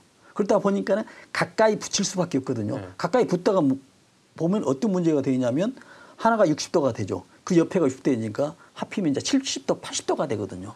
그러다 보면 온도가 더 높아지는 거죠. 네. 더 높아지다 보면 이제 산화되는 속도, 이제 피복이 벗겨지는 속도가 더 빨라지고 바람이 불면은 두 개가 또 결합이 돼서 합선이 되고 이런 문제가 있기 때문에 이제 굉장히 위험하다, 더 위험하다는 얘기죠. 근데 그렇게 다닥다닥 설치하는 게 법으로 뭐 금지돼 있거나 그러진 않아요? 뭐 법으로까지는 금지되어 있는데 권고사항은 있습니다. 뭐 거리를 좀 둬야 된다. 아니면은 또 우리가 길을 지나가다 보면은 그 압축기에 바람이 나오니까는 좀 약간 좀 불쾌하지 않고 있잖아요. 네. 그래서 뭐 가려야 된다, 몇 미터 이상 해야 된다 이런 규정들이 있지만은 일반 어떤 벌금 사항은 아니기 때문에 권고사항으로는 돼 있습니다. 이 실외기에서 불이 붙었을 때 굉장히 좀 당황스러울 수도 있을 것 같은데 그렇습니다. 혹시 뭐 물을 뿌리거나 이렇게 하면 뭐 전기 감점이라든지 또 위험해질 수도 있습니까? 그렇습니다. 그런 이제 상황에 따라서 이제 달라지는데 물을 부었을 때 더 위험해지는 상황도 있습니다. 왜냐하면 내가 감전될 수가 있거든요. 그렇죠. 그러나 이제 나하고 완전히 떨어져 있다라고 했을 때 물을 부었으면은 이제 더 좋아지는 효과도 있습니다. 그러나 우리가 이제 순간 당황하니까 뭐 여러 가지 뭐 손으로 뭐 할 수 있는데 절대 안 되고 물로 일단 할 수 있는지를 파악을 해야 되는데 이것도 쉽지 않습니다. 그러나 물을 지속적으로 했을 경우에 물이 주변에 많이 있었을 때 특히 이제 베란다 같은 경우에 그 실외기가 설치되어 있지 않습니까? 베란다는 이제 바닥이기 때문에 물이 잘 흐르지 않기 때문에 그 물로 인해서 누전으로 인해서 감될 수 있기 때문에 꼭 주의를 해야 되겠습니다.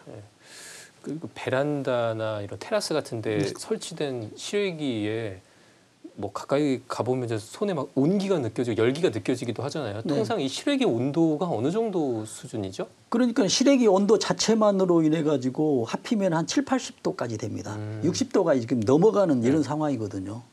그래서 60도 이상은 기본적이고요. 예. 그러다 보니까는 이제 뭐 산화되는 것은 물론이고 거기에 인해서 어린아이들 같이 손을 만지거나 하면은 맞아요. 이제 화상 입을 수도 있고요. 예. 이로 인해서 화재가 발생할 수 있는 여러 조건이 되고 있죠. 조심해야겠네요.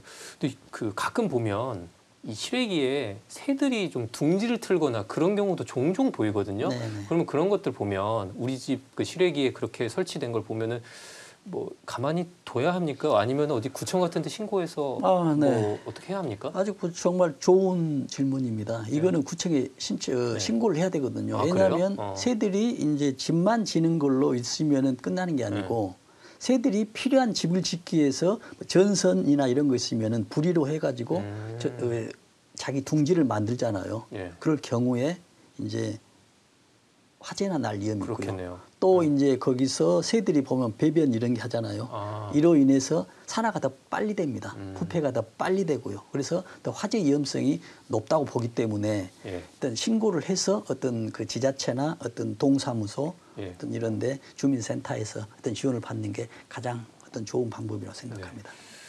일단 그 실외기 얘기는 여기까지 하고 네. 가끔 요새 워낙 뭐 날씨가 더더욱 더워지면 네네. 에어컨 이제 켠 상태에서 공기청정기까지 함께 네. 켜는 경우들이 있거든요. 그렇죠. 그 이럴 때 그래도 뭐 환기도 같이 해야 됩니까? 어떻게 해야 합니까? 그렇습니다. 우리가 이런 이제 고민이 있죠. 미세먼지 경보 발령이 됐어요. 네네. 문만 열면 미세먼지가 방으로 들어옵니다. 그런 상황에서 여름에 에어컨을 켰어요. 그다음에 공기청정기를 최대한 가동을 시켰습니다.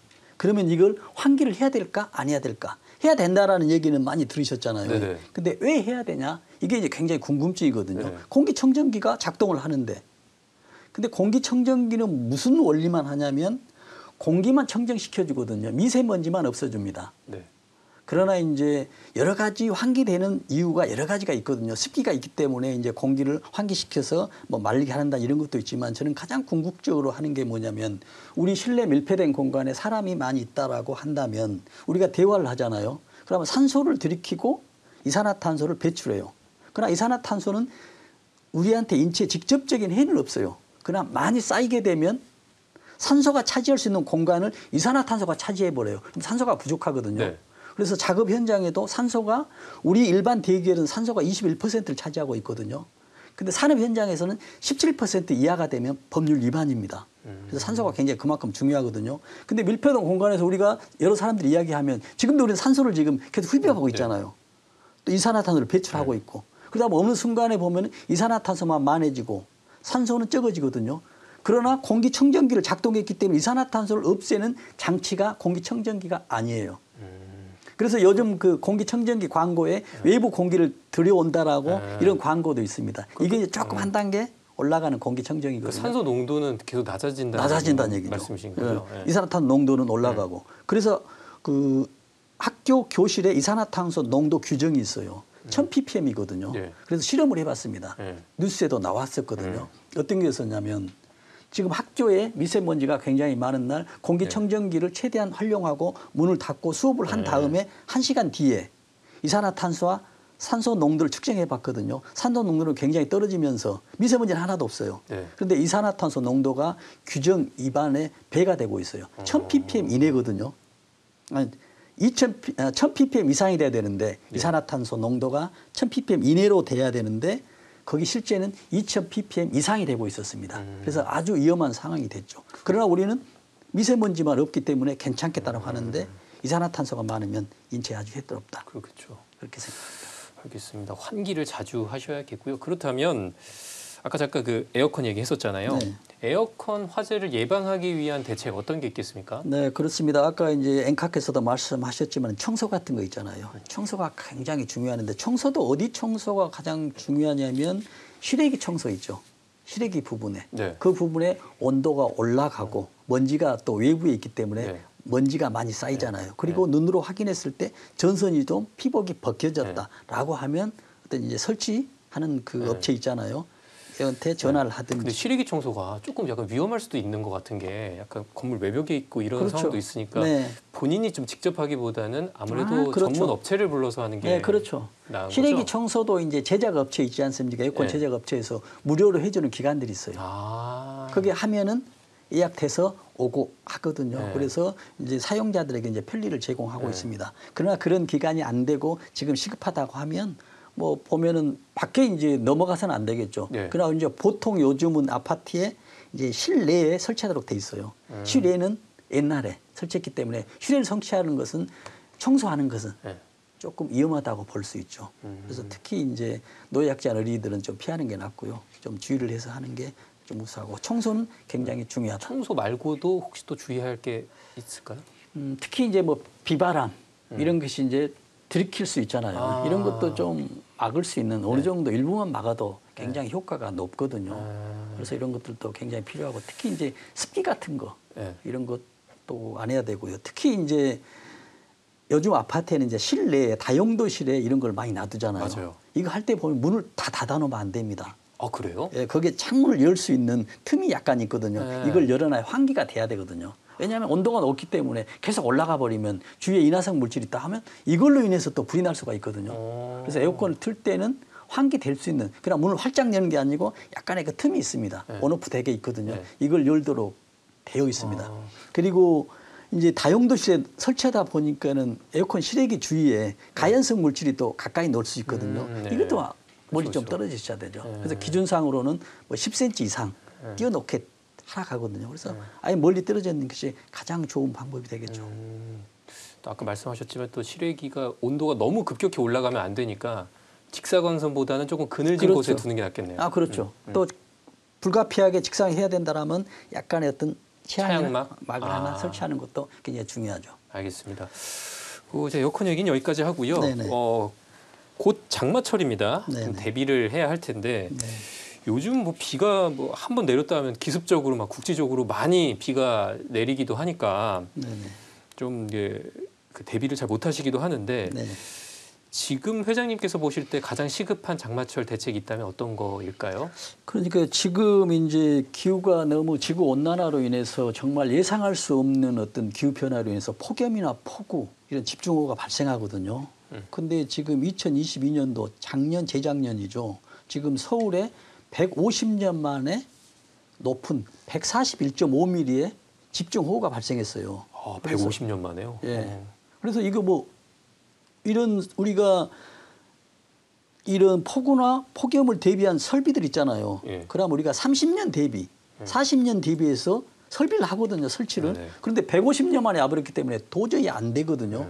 그래서 이제 그러면 우리는 어떻게 하냐 할 거냐는 얘기죠. 그래서 가장 중요한 것들은 그러거든요. 지금 빗물에 대해서는 비가 많이 오면은 물은 높은 곳에서 낮은 곳으로 흐르잖아요. 그래서 내가 있는 위치가 얼마나 낮은 지역이냐는 얘기죠. 이걸 우선 확인해야 되겠죠. 저지대인지 아니지인지. 비가 많이 오더라도 무너지지 않는 한 높은 데 있으면은 침수는 되지 않거든요. 그러면 이걸 잘 모르겠다라고 한다면 내가 있는 주변에 침수된 뭐 기록이 있느냐. 네, 적어도 이제 우리 집, 우리 동네에서 뭐 침수된 적이 있느냐. 과거에 침수된 그렇죠. 기록이 있는지. 그렇죠. 그게 있다라고 하면 네. 아, 이 지역은 침수 지역이구나라고 할 수가 있고요. 또 하나는 뭐냐면 갑자기 이제 공사를 하고 있어요. 그러면 공사장에 있을 경우에는 침수로 인해서 이제 붕괴가 될 수도 있고요. 또 이미 공사가 다 됐다 하더라도 내가 문제가 될 수 있거든요. 그러면 우리 집 주변에 산에서 무슨 대형 도로 공사를 했다. 아니면 태양광 설치를 했다. 그러면 설치 중인 공사 중에서도 문제가 되지만 설치 후에도 문제가 되거든요. 왜냐하면 지금 우리 토질은 물을 흡수하게끔 돼 있거든요. 투수층이에요. 예. 그러나 시멘트가 딱 들어가면 물을 흡수를 하지 않거든요. 예. 그래도 그 전에는 우리가 20년 전에는 어떤 문제가 있었냐면 지금 예를 들어 태양광 설치를 하며 무슨 공사를 하면 그 공사된 건물이 무너졌어요. 네. 그러나 지금은 태양광 설치를 하면 태양광 설치는 무너지지 않아요. 왜냐하면 튼튼하게 하기 때문에. 네. 그러면 안심이다라고 하는데 여기서 이제 문제가 발생되거든요. 어떤 문제죠? 왜냐하면 태양광 설치하는 면적이 1000평이다라고 했으면은 그 1000평에서는 그 전에는 그 1000평에 물이 계속 흡수를 됐었는데 이 시멘트가 온 뒤로 천평에 있는 물이 흡수가 되지 않아요. 아, 그 태양광 설치할 때 거기 콘크리트 깔아야 되는군요. 그렇죠. 아. 당연히 깔아야 되죠. 그렇지 않으면 이제 다 무너지니까요. 굉장히 튼튼하게 합니다. 하중을 견뎌야 되니까. 그렇죠. 네. 그러다 보면 전부가 밑에 보면 다 시멘트예요. 아. 그러면 거기에 물이 흡수되지 않아요. 그럼 흡수되지 않으면 물은 흐르겠죠. 흐르는데 어느 저지대에 가면은 물이 모이는 게 있잖아요. 고이겠죠. 그러면 작년보다 더 물이 많이 오죠.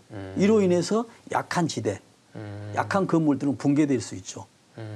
그래서 지금 우리가 침수 피해에 대비한다라고 하면 지금 공사 중인 것도 중요하지만은 올해 이전에 1, 2년 전에 공사했던 지역이 있었는지 이것도 지금 굉장히 중요합니다. 그냥 물길이 이제 바뀌거든요. 그렇죠. 그럼 그 태양광 발전 시설이 있는 곳에서는 주변에 배수 시설 같은 것들이 제대로 돼 있는지 확인을 해야겠네요. 그렇죠. 배수시설이 되어 있는 것도 필요하지만 어딘가는 이 배수가 되면서 낮은 지역에서는 그만큼 흡수되지 않는 만큼 높아지거든요. 그래서 작년 같은 경우에 일본에서 대형 그 산사태가 무너졌거든요. 예. 제가 사진을 보니까는 그 경사진 이측에 태양광 설치가 있었어요. 저는 그거의 간접적인 원인이라고 저는 판단을 했어요. 근데 그 태양광은 무너지지 않았어요. 멀쩡하게 있었는데. 네. 그건 높은 시설에 있으니까 괜찮은 그렇죠. 거 아니에요? 예. 그리고 시멘트를 튼튼하게 했기 때문에 안 무너지죠. 그러나 거기에 흡수될 수 있는 물들이 흡수되지 않고 어딘가 흘러내렸기 때문에 지금 침수되고 산사태가 나는 것이죠. 저는 그렇게 판단하고 있습니다. 그런 상황이 발생할 수 있기 때문에 그런 상황들을 이제 우리 주민들이나 국민들은 그쵸. 확인하고 잇따라 간다면 정말 확인하고 네. 문의하고 그렇죠. 우리 집, 우리 동네, 또 내가 일하는 곳이 침수 예상 지역인지 네. 그런 것들을 확인을 해야 하는 건데 혹시 이런 거를 뭐 인터넷이라든지 침수 예상 지도 같은 데가 있습니다. 있으니까 확인할 수 있는? 산림청에서 예. 다 이렇게 하고 있습니다. 아, 산림청 근데 홈페이지 들어가면요? 홈페이지 들어가면 예. 확인할 수 있는데 아이러니하게도 사고 났던 대부분이 예. 침수 예상 지역이 아닌 곳에서 나오고 있습니다. 아, 그건 왜 이유가 그래서 뭔가 이제 예상치 못한 그래서 침수 예상 뭐 어떤 지도 이런 게 있냐 없냐가 중요한 게 아니고 그 내용이 어떻게 충실하게 어떠한 콘텐츠로 어떠한 제이냐가 이제 가장 중요한 거죠. 그러나 예. 그런 지도는 있습니다. 침수 예상 지도는 있는데 예. 지역은 있는데 발표는 하는데 그 지역이 맞지 않다. 절반은 맞고 대부분 틀리다. 아, 그렇게 보고 있습니다. 그럼에도 불구하고 확인할 필요는 있겠죠. 그렇죠. 회장님이 그 특히 지난해 서울시 도시안전명예회 네. 시장으로 위촉되셨는데 어떤 일을 이제 하시는 거죠? 그렇습니다. 언제 우리가 서울 명예시장 어떤 서울시 그 의회 조례에 의해서 예. 각 15개, 16개 분야에 대해서 어떤 산학현 뭐 경력이 있는 이런 사람들을 위주로 해서 명예시장을 위촉을 하거든요. 그래서 저는 이제 도시 안전 쪽에 예. 어떤 산학현 뭐 또 공기업 경력까지 있어서 예. 그런 경력을 활용해서 서울시하고 이제 활동을 하고요. 또 의견 소통을 하고 정책 제안도 하고 그래서 서울의 안전을 위해서 서로 상호 협력하고 저도 노력하고 있는 그런 상황이 되죠. 네, 저희 서울 시민들 안전을 위해서 노력을 하고 계셔 주시고 그 서울시에서 침수 예보제를 시범 운영했는데 이게 어떤 건지 조금 설명 부탁드립니다. 그렇습니다. 그래서 지금 2022년도에 아까 말씀했다시피 150년 만에 기록 141.5mm 시간당 엄청난 거거든요. 예. 근데 그 비가 와서 피해를 많이 봤잖아요. 그래서 서울시에서 작년부터 이제 오세훈 시장이 들어서면서부터 어떤 제도를 하냐면 침수 예보 경보제거든요. 네. 우리가 호우 경보제가 있거든요. 비가 많이 온다. 근데 이건 호우 경보가 아니고 침수거든요. 예. 그러니까 물이 많이 와서 침수 되겠다 안 되겠다를 예보하는 겁니다. 근데 예. 우리가 대충 이제 보면은 대부분 그렇죠. 침수 된다는 것은 비가 많이 와서 침수가 되는 경우가 있죠. 대부분. 그러나 그렇지 않는 경우도 있거든요. 예. 어느 제방이나 뚝이 무너져서 침수되는 경우도 있거든요. 그래서 이제 우리가 호우 경보나 할 때는 보통 뭐 3시간, 12시간 얼마나 강수량이 돼 있냐 이 기준에 따라서 하는데 지금 침수 예보는 그게 아니거든요. 15분 간격으로 하거든요. 15분 간격에 뭐 20mm가 내렸고 네. 그다음에 또 보면은 뭐 거기에 시간당 55mm 이상이 됐다라고 했을 경우에 침수 경보를 합니다. 또는 뭐 15분당 뭐 30mm가 됐거나 아니면 또 가장 중요한 침수 있잖아요. 예. 도로 침수가 15cm 이상이 되고 있어요.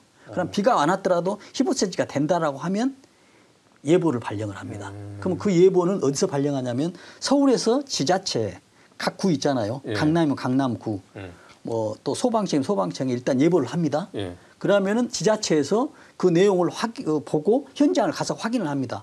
확인해서 조치가 안 되잖아요.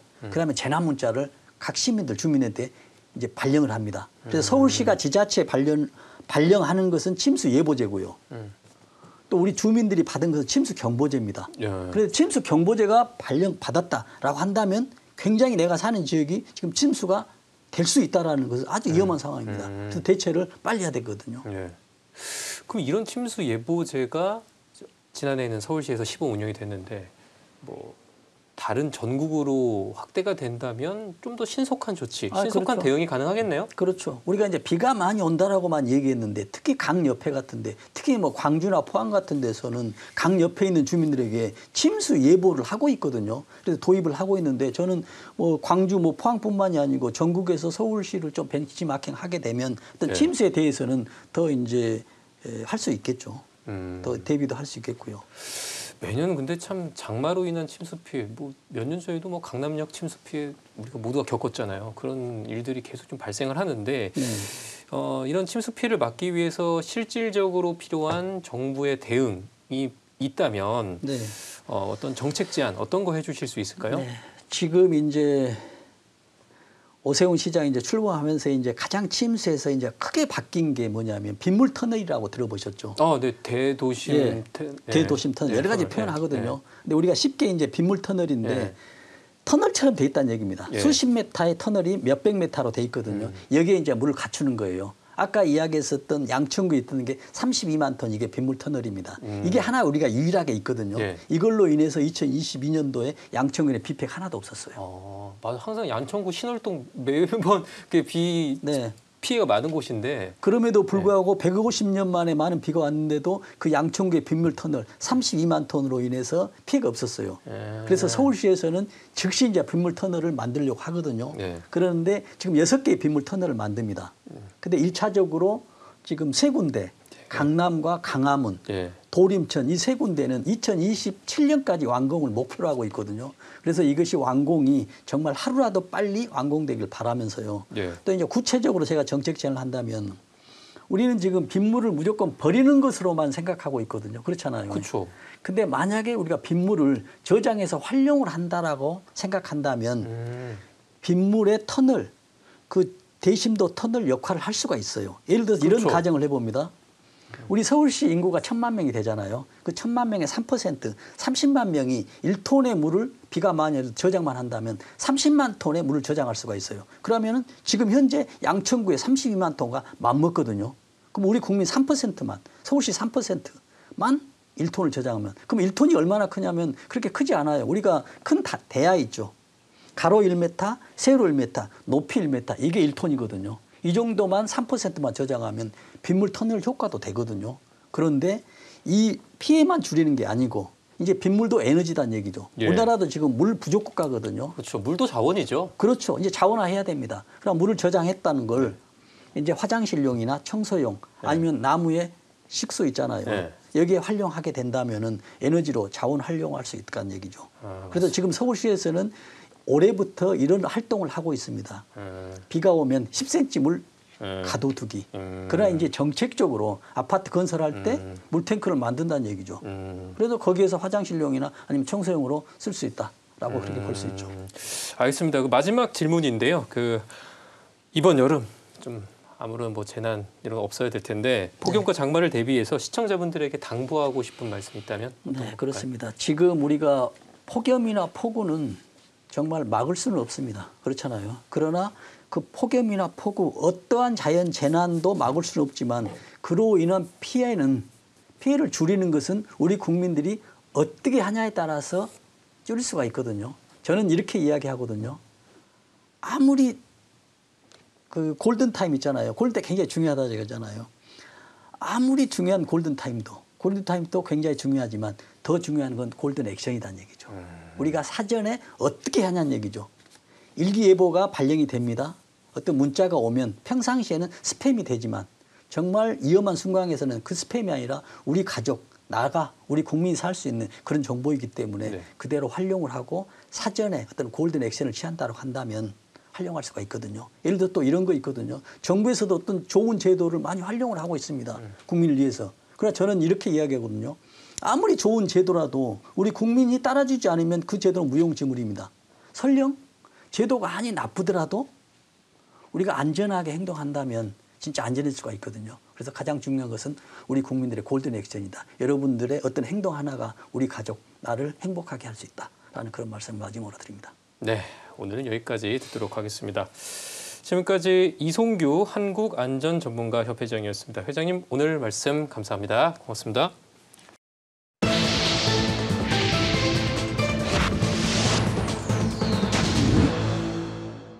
실시간 재난안전정보방송 재난안전 119 안전토크 시간입니다. 아직 6월이지만 한여름 못지않은 무더위가 기승을 부리기 시작했고요. 올해 첫 장마도 예보됐습니다. 이번 여름을 무사히 보내려면 이런 전문가들의 조언에 잘 귀 기울여야겠는데요. 한국안전전문가협회 이송규 회장 나오셨습니다. 회장님 안녕하세요. 네, 안녕하십니까. 네, 어제 잠은 잘 주무셨는지 모르겠어요. 저는 네. 열대야는 네. 아니었는데 서울은. 그렇죠. 저도 자꾸 중간에 깨고 더워서 네. 이번 여름 기세가 심상치가 않은데 이게 우리나라만의 얘기는 또 아닌 것 같아요. 네, 그렇습니다. 저도 이제 오기 전에 뉴스를 한번 봤거든요. 세계적인 뉴스를 봤었는데 사우디아라비아에 성기 순례를 하면서 온열 질환자로 최소 사망자가 550명입니다. 아, 그렇군요. 그래서 굉장히 깜짝 놀랐습니다. 왜냐하면 성기 순례할 때 보통 압사로 인해서 뭐 1,000명, 2,000명 이상까지도 죽은 전례가 그렇죠. 있거든요. 예. 그래서 압사가 아닌 거 봤더만 압사가 아니고 온열 질환으로 사망하는 거예요. 그래서 대단히 우리나라뿐만이 아니고 대단히 위험하다고 그랬었는데 지금 우리가 통계를 보잖아요. 그러면은 2018년도에 지금 날씨가 굉장히 폭염이 심했었던 날입니다. 폭염 날짜로 보면 한 달 이상이 폭염이었고요. 네. 열대야가 17일 이상이었습니다. 아마 2018년 여름은 많은 분들이 기억하실 것 네. 같아요. 예.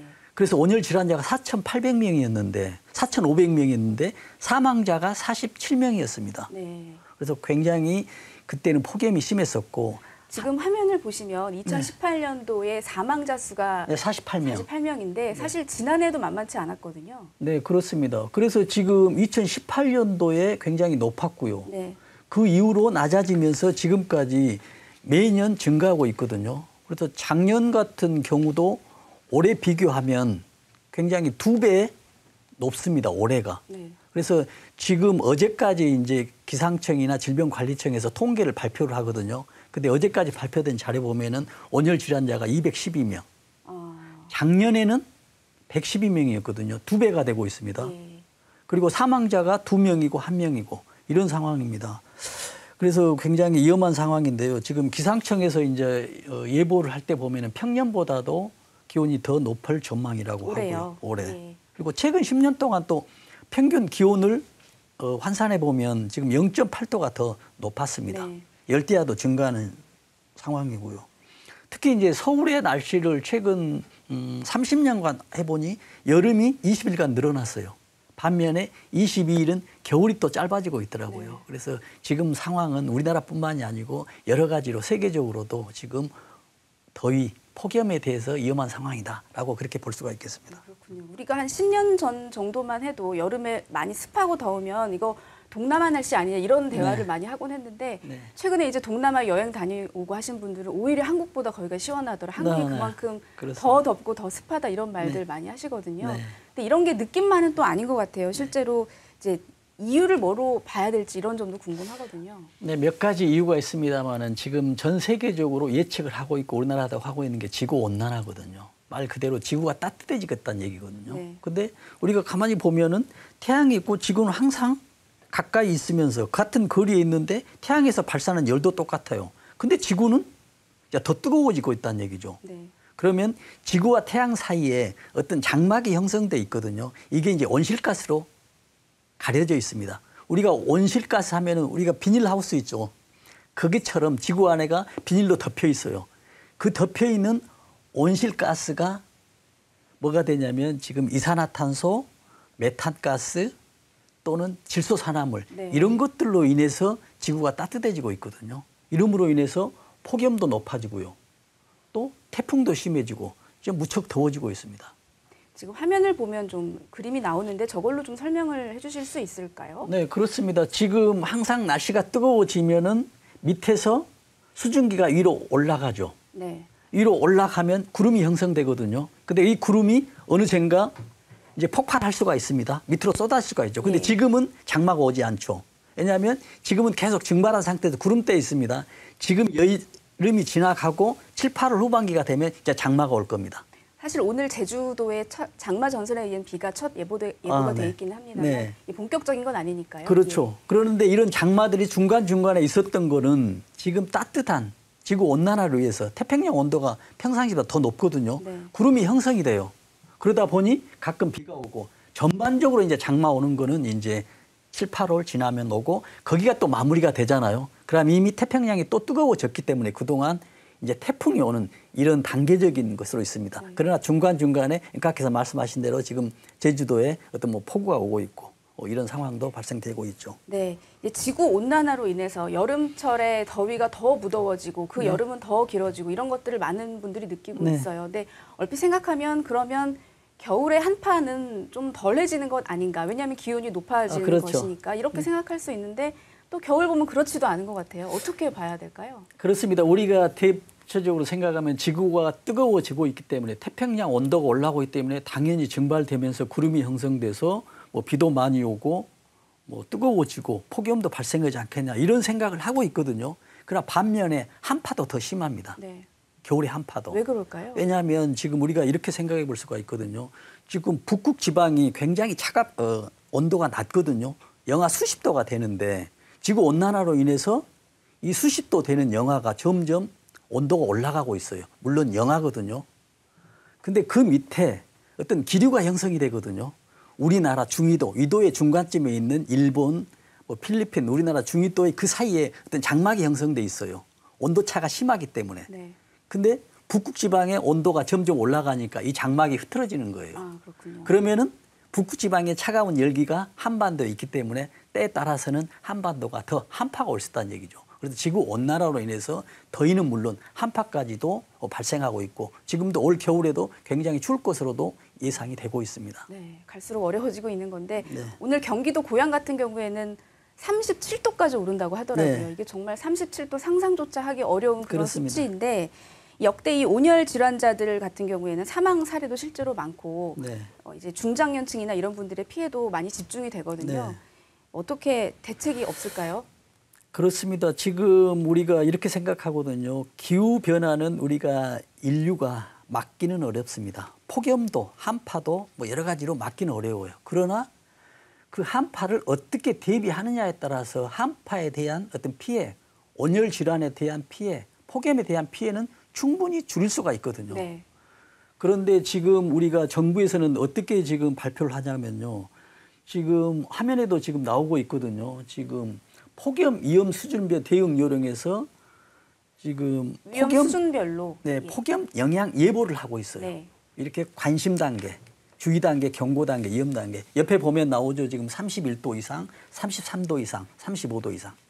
만약에 지금 엔카케에서 37도잖아요. 그런데 네. 38도 하루만 이상이 지속되더라도 위험 단계에 처할 수가 있는 것이거든요. 그러면 이런 걸 왜 발표를 하냐면 지금 예방을 사전에 하기 위해서 하는 것이거든요.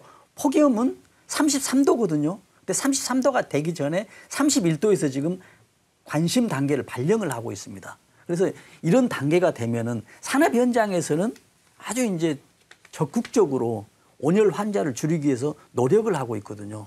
그래서 뭐 시간대별로 뭐 그늘막을 형성된다 할지 관심 단계에서는 주의 단계에서는 또 시간대별로 10분간 휴식을 해야 되고요. 뭐 경고 단계에서도 당연히 뭐 15분간 해야 되고 또 가장 이제 위험한 시간이 오후 2시부터 5시거든요. 이때는 작업을 가급적 하지 않고 위험 단계에서는 작업을 못 하게 돼 있습니다. 네. 작업 현장의 이야기인데 지금 우리가 이런 상황이 되니 아까 엔카께서 말씀하신 대로 중년층이 가장 많아요. 작업 현장에 있는 사람들이.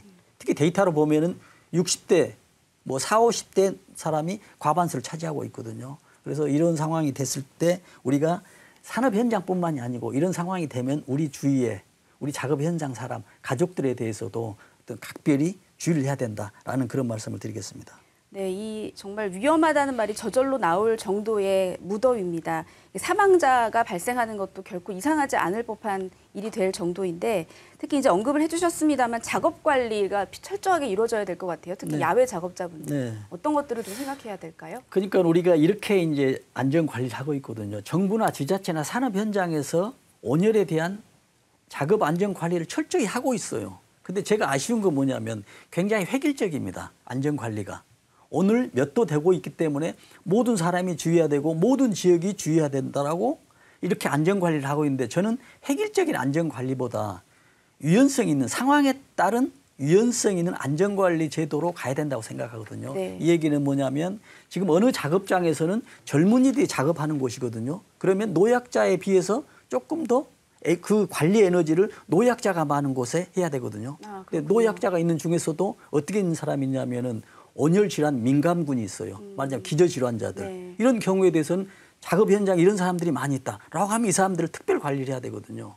그런데 우리는 획일적으로 안전 관리를 하기 때문에 그렇네요. 이런 집중적인 어떤 예. 맞춤형 관리를 해야 됩니다. 예를 들어 미국 기상학회에서 이런 결론이 나오거든요. 32도 이상이면은 뇌졸중 환자가 60%, 66%가 증가한다고 합니다.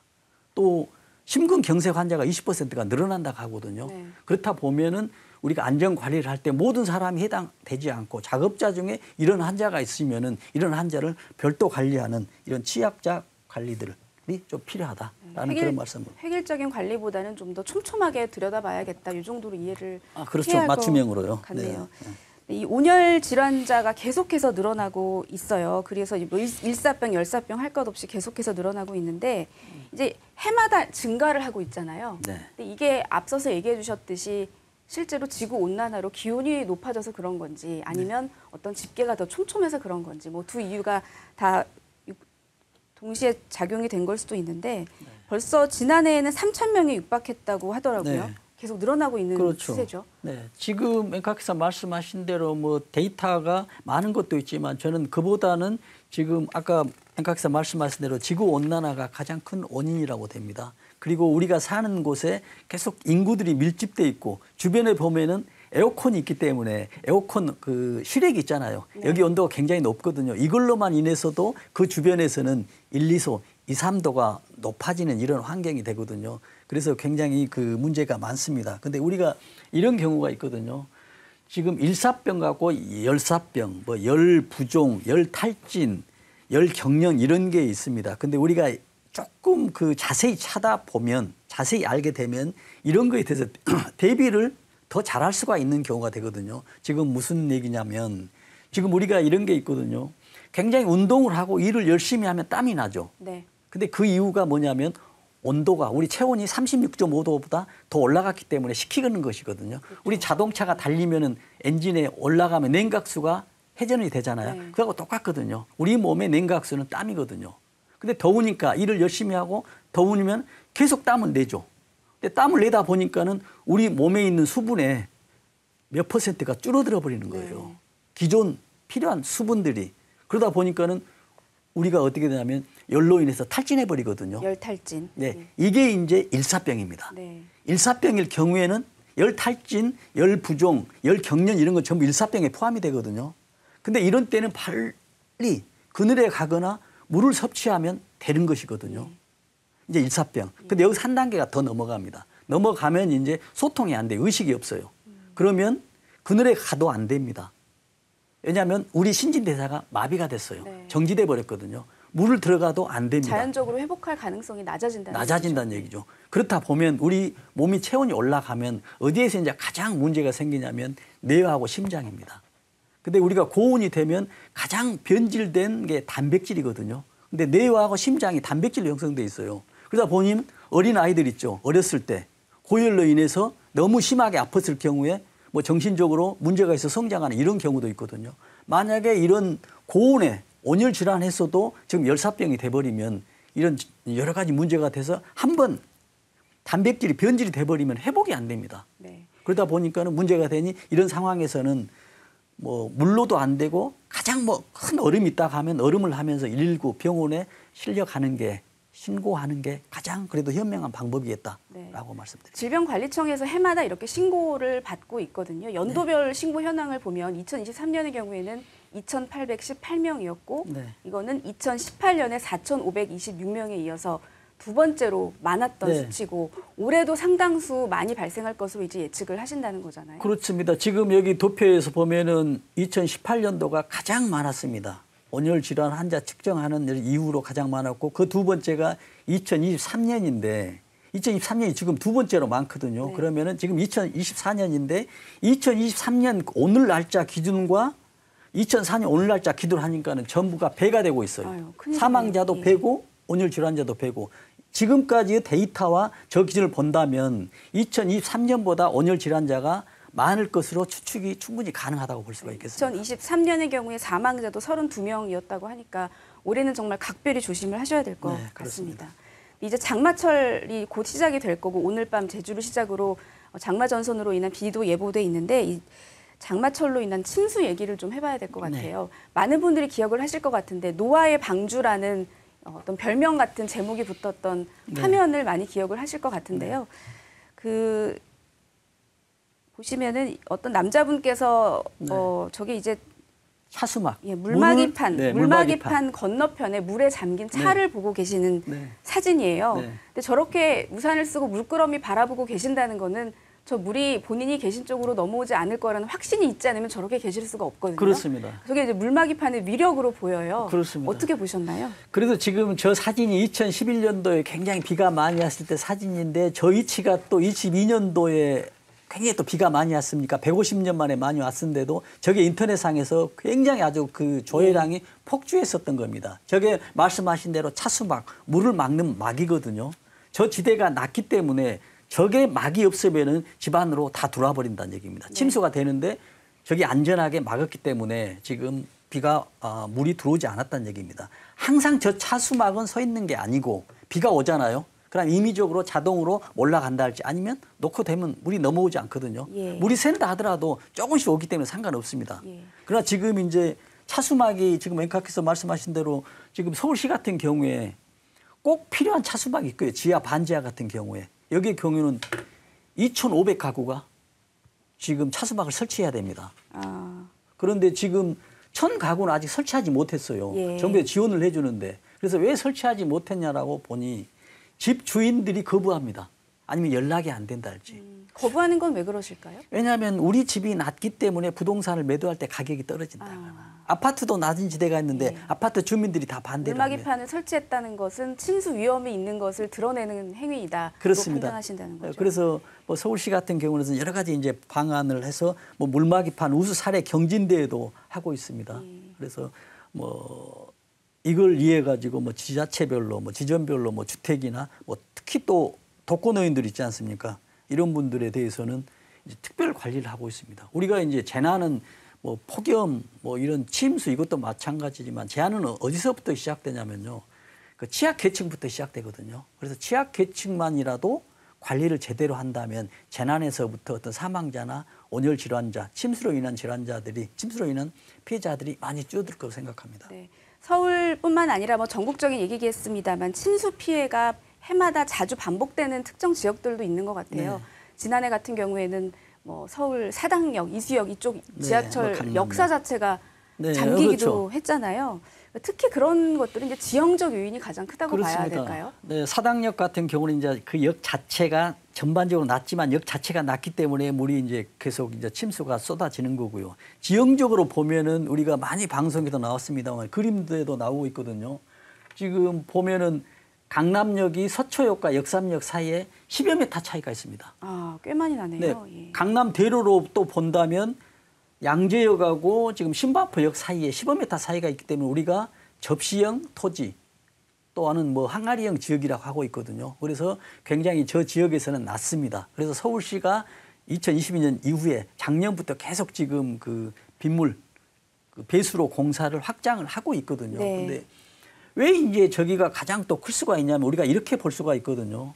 우리가 비가 오면 땅은 물을 흡수를 하거든요. 투수층이라고 합니다. 근데 지금 번화 같은 데 보면은 땅이 보이질 않아요. 전부 시멘트거든요. 전부 불투수층입니다. 물이 침수되지 않아요. 그래서 낮은 곳으로 전부 밀려가니까 지금 배수관도 작을 뿐더러 또 그만큼 용량을 커버할 수 없을 정도로 또 비가 많이 왔거든요. 근데 여기서 이제 가장 중요한 건 그러거든요.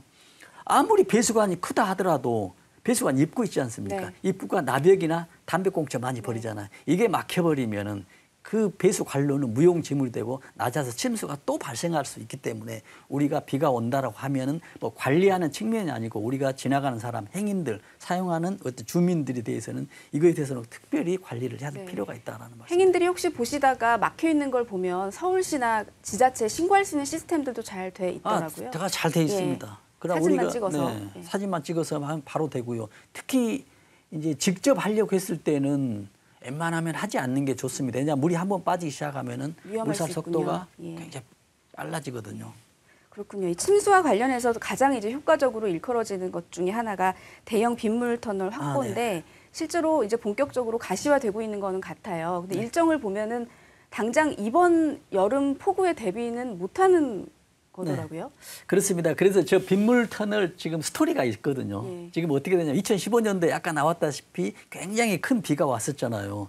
그때 당시 서울시에서 지금 빗물 터널을 5개를 만들려고 했어요. 그러는데 또 해가 바뀌면서 시장이 바뀌어버린 거예요. 그러니까 정책이 따라 바뀌어지거든요. 그래서 다시 이제 2, 3년 전부터 또 오세훈 시장이 다시 왔거든요. 그때 재직 당시에 세웠던 그 빗물 터널을 지금 만들고 있습니다. 근데 만들고 있는데 보니까는 어떤 상황이 벌어지냐면요. 2020년도 지나서 물가가 급등하고 있는 거예요. 네. 그래서 한 그 터널을 만드는데 3천억이 들어가거든요. 근데 9천억으로 예산을 세웠는데 물가가 하도 오르니까 이제 3천억이 더 들어가는 것이고. 그러다 보니까 계속 늦어져 버리는 거예요. 네. 원래 계획은 작년에 시작해서 28년도에 마무리되려고 27년도에 마무리되려고 했는데 올 겨울에나 말씀하신 대로 좀 늦거든요. 올 겨울에나 이제 착공이 돼서 완공은 28년도가 되는데 2028년도가 되는데 지금 앵커께서 말씀하신 대로 그거거든요. 그러면 그 사이는 어떻게 할 거냐는 얘기잖아요. 그러네요. 그래서 지금 서울시에서는 긴급하게 어떻게 하겠냐면 지금 서울대 공원 같은 데 보면은 호수 있죠. 예. 호수의 물을 다 빼놓고 있습니다.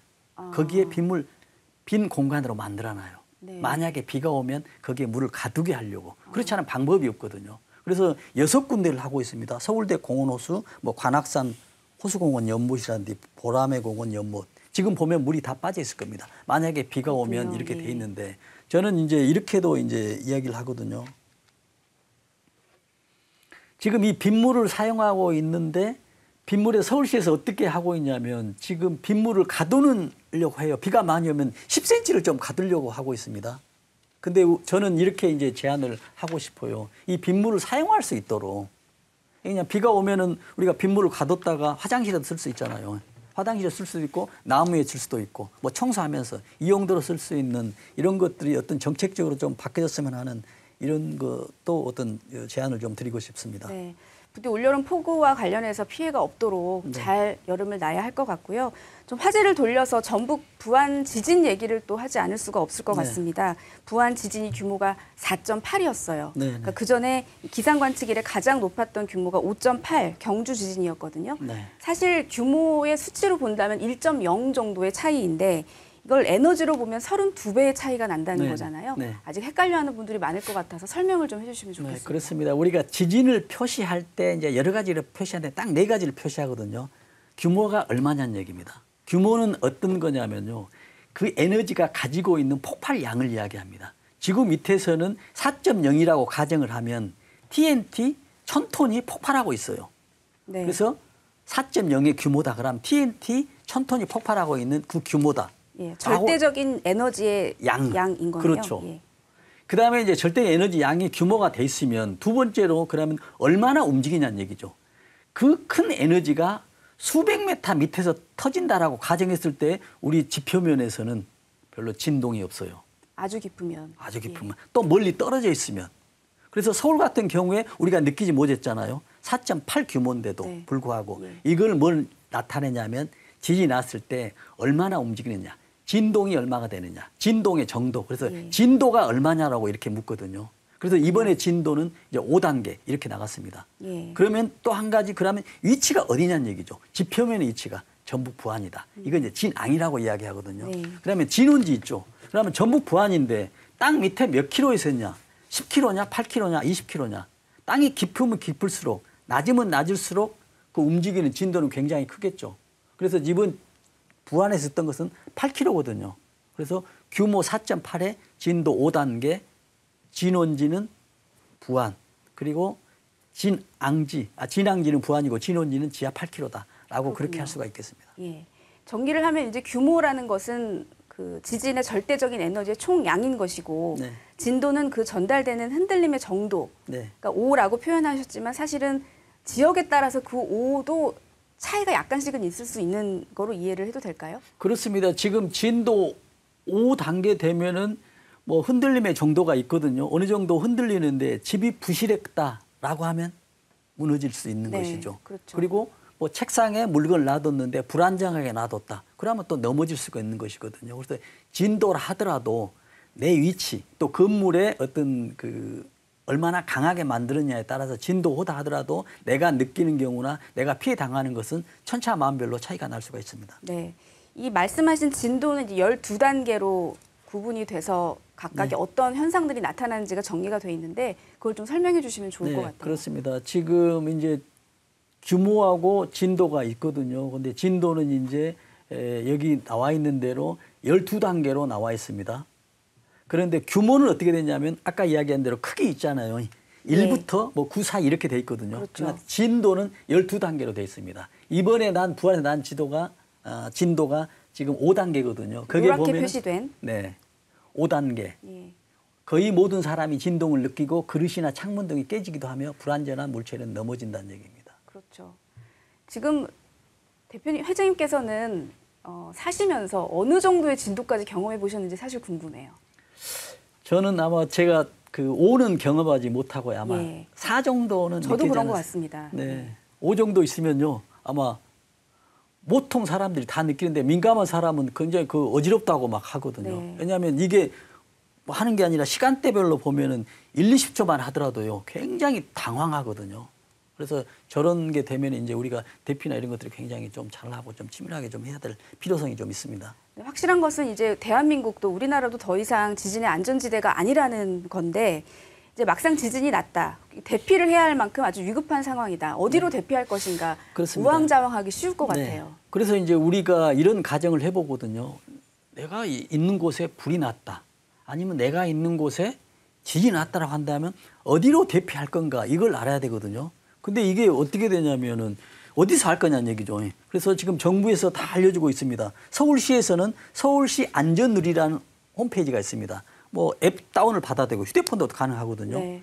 또 행정안전부에서는 안전 디딤돌도 있고요. 안전재난 포털에 가면 상세하게 나와 있습니다. 네. 대피를 어디에 할 것인지 평상시 알아야 되는데 우리가 여기서 이제 광고하면 안 되는 게 이게 있거든요. 화생강 경보 같은 게 발령이 되면은 화생강은 핵무기 이런 가스에 되거든요. 이거 대피 장소가 또 달라요. 지진과 정반대거든요.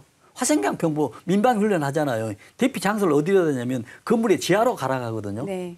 그러는데 지진 같은 경우는 지하가 아닌 밖으로 공터로 나가고 하거든요. 그래서 화생강 경보에 발령했을 때 대피소와 지진 났을 때 대피소가 상반된 곳입니다. 맞아요. 이를 알아야 되고 이를 또 실천할 수 있는 곳. 그래서 평상시 때 우왕좌왕 하게 되면 안 되니까 평상시 때 어떤 대피소는 어딘지는 한 번쯤 가족과 이야기하는 그런 시간들이 좀 가져와 볼 필요가 있습니다. 지금 나타나 있는 곳이 지금 화면이 지나갔습니다. 서울 안전누리 그 화면이 지금 나타나고 있거든요. 안전재난 포털만 치셔도 그 본인의 그렇습니다. 거주지를 입력하시면 말씀하신 상황별로 어디로 대피해야 되는지를 확인할 수 있으니까 한번 꼭 검색해 보셨으면 좋겠습니다.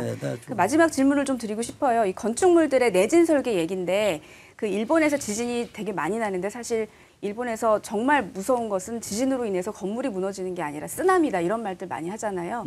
그만큼 내진 설계만 잘 돼 있으면 어느 정도 큰 피해는 막을 수 있다는 건데 우리나라는 어떻게 보고 계시나요? 그렇습니다. 지금 그 내진이라는 용어가 우리나라에 나타난 건 1988년입니다. 그때 뭐 올림픽이었었죠. 지금 그때 1988년도에 보면은 6층 이상 건물에 대해서는 내진 설계를 하도록 돼 있어요. 그러면 6층 미만 건물, 5층에 대해서는 안 되잖아요. 그래서 굉장히 위험하다고 생각하면 됩니다. 그다음에 2015년에 보면은 3층 이상 건물에서는 내진 설계 하도록 돼 있어요. 그리고 2018년부터는 2층 이상 건물에 대해서는 내진 설계를 하게 돼 있는데 내가 지금 있는 사는 건물이 이 건물이 내진이 어느 정도 돼 있는지 굉장히 궁금하잖아요. 그러면은 건축물 대장에 보면 지진 등급이 나와 있습니다. 나는 몇 단계까지 하고 있다. 어떻게 하냐면 특급 단계 아니면 1등급, 2등급 세 갈래로 분류돼 있거든요.